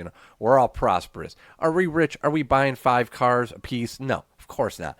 But we're not hurting, right? We can take a nice vacation. We can go do something nice for ourselves, right? We're not starving. We're living paycheck to paycheck, but we're not hurting, right? You see what I'm saying? Where we're at? None of us are paying $850. I wouldn't pay that to see McCartney. I wouldn't pay that if you resurrected the Beatles. Okay, maybe I'd pay for that.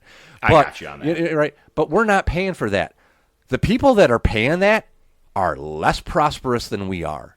Some of them are very rich, but some of them are not. Well, and it's funny about like the $854. You're like, I wouldn't pay to see certain people. I'm like, there are so many bucket list things I still would not go to fucking see. The only way I would do it, and you know where I'm at, right, is in life. If I knew it was front row for $854 and I was about to see CM Punk's farewell match or something, I'm in, because to me that's my one big worth it thing, right? Well, and you probably think that you have a chance to touch his penis, so you know. I'm just gonna be like, look it, man, our hair is the same. You gotta stop saying it like that. No, man, look, it's tough to be a fan right now and watch all this shit. It's too expensive. We have flip-flopped on this show so much. Our first show, what a great time to be a wrestling fan too. This all sucks. 2020. This sucks. Hey, things are starting to get... No, it still sucks. I'm waiting for WWE to go back to like a shithole, and all of a sudden AEW is our right saving now. grace. Right now we're season 5 of Ozarks. That's where we're at right now. It was good for a while. Now we're bringing in the young nephew Javi and his mom all of a sudden. Yeah, we went a little too far on that. It was one thing when we had Darlene and Jacob Snell, but too far. Even the fucking pastor was a bit much. Yeah. I'm still pissed that you did that on my move a couple of years ago when I was moving to Salinas, California. That's when you decided to fucking break down Ozark top to bottom. I go, this cocksucker. I did it when you weren't here. Dude, I was waiting. I was waiting to do it for fucking Hateful Eight. I so wanted to do it for Hateful Eight. I wasn't letting it happen. Did you notice I haven't taken a day off knowing it? Now I can. I don't give a fuck. I almost didn't come this week because I was like, I don't give a fuck. We did Hateful Eight. Well, next week, we're talking about another Tubi classic, which you and I discussed already a little bit last week, and that is John Ritter's Stay Tuned. So that's going to be an exciting one to talk about. We already kind of dipped our toes into that last week. While editing last week, I got right to the part just listening to all the funniest shit from Vice Versa, and what a great movie and horrible movie. Terrible. Good and terrible. Much like this show. Good and terrible. We'll be back next week. We are the Top of Wrestling Podcast. I am the Professor. I bid you a lovely farewell. And ODM is going to have some lovely thoughts for you right now. Thanks, Professor. I don't know if I've sent you this or not, so I'm just going to bring it up here. This isn't anything profound or not even anything funny, but... Is Mike this Quentin Tarantino talking about another Top Gun type movie? No. Mike Patton. You know who Mike Patton is? Musician, yes. The one that's doing something with Avett Brothers coming up. Well, you just stole it from me. Thanks for ruining it. Good night, folks. No, seriously, no. It's Mike Patton, lead singer of Mr. Bungle, Faith No More. He did an album that was entirely Italian pop songs from the 60s and 70s and actually knows how to speak Italian, so it wasn't like some fucking bullshit pop album where they learned how to say it phonetically. Like, he sings these songs beautifully. I'm going to send you a copy of the album. It's amazing. Mike Patton is a fantastic vocalist. He's a crazy dude. He's a cool-ass dude. And he's doing an album with the fucking Avett Brothers. Javi and I are super excited. I listened to one song. This could be a train wreck, or it could be one of the most brilliant things ever, and I'm there for it no matter what. I cannot wait to hear what this album sounds like. Hopefully it doesn't sound like Benoit with a wine bottle and a weight bench. But when it comes to these two clashes coming together, these types of music, you want it all, but you can't have it. What is it? What is it? Is he talking about a pretty girl from Chile? I was doing Faith No More. I got it, dumbass. God, you're such a fucking asshole. Goodbye, everybody. The Top of Wrestling Podcast is brought to you by the Top of Wrestling podcast. Your hosts are the Professor Mark Fantasia and ODM the Doc Joe Rizzo. Feel free to reach out to the show by email at thetopofwrestling@gmail.com, on their Facebook page, Twitter page, Instagram page. Remember to subscribe, like, and share. You can listen to the show on most popular platforms, including iTunes, Spotify, Podbean, Amazon Music, Pandora, and YouTube. Without your continued support, it would be just some guys talking wrestling, which is pretty much what it is anyway. Good night, folks.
For your information, they weren't airplane models. I got fucking bourbon, you cunt. You cunt. Actually, this is really funny. So, I'll tell you that, but instead of like, it's not like everybody's going to figure out the other part of it. The last 4 digits of my phone number, 8102. Okay? I'm at the liquor store, and they have a rewards program. For every $1 you spend, blah, blah, blah, blah. Yeah. I am the only fucking 585 area code number. Well, I've just given out most of the number by now. But so the guy knows me as just that one fucking Rochester guy, right? Mm-hmm. And so he types it in, but he just recently, apparently there's another one as well. But he looks at me, and I was getting very, very little stuff there. And he goes, 8102? And I go, motherfucker, that's a lot. And he goes, your phone number? I go, oh, yeah, I am. And he goes, okay. 14 bubble wow. I was like, that's better, man. I really thought he was telling me the price of it was 81. No, it should only cost $7.81. What? Because of airplane bottles, right? No. It's the last three numbers of your fucking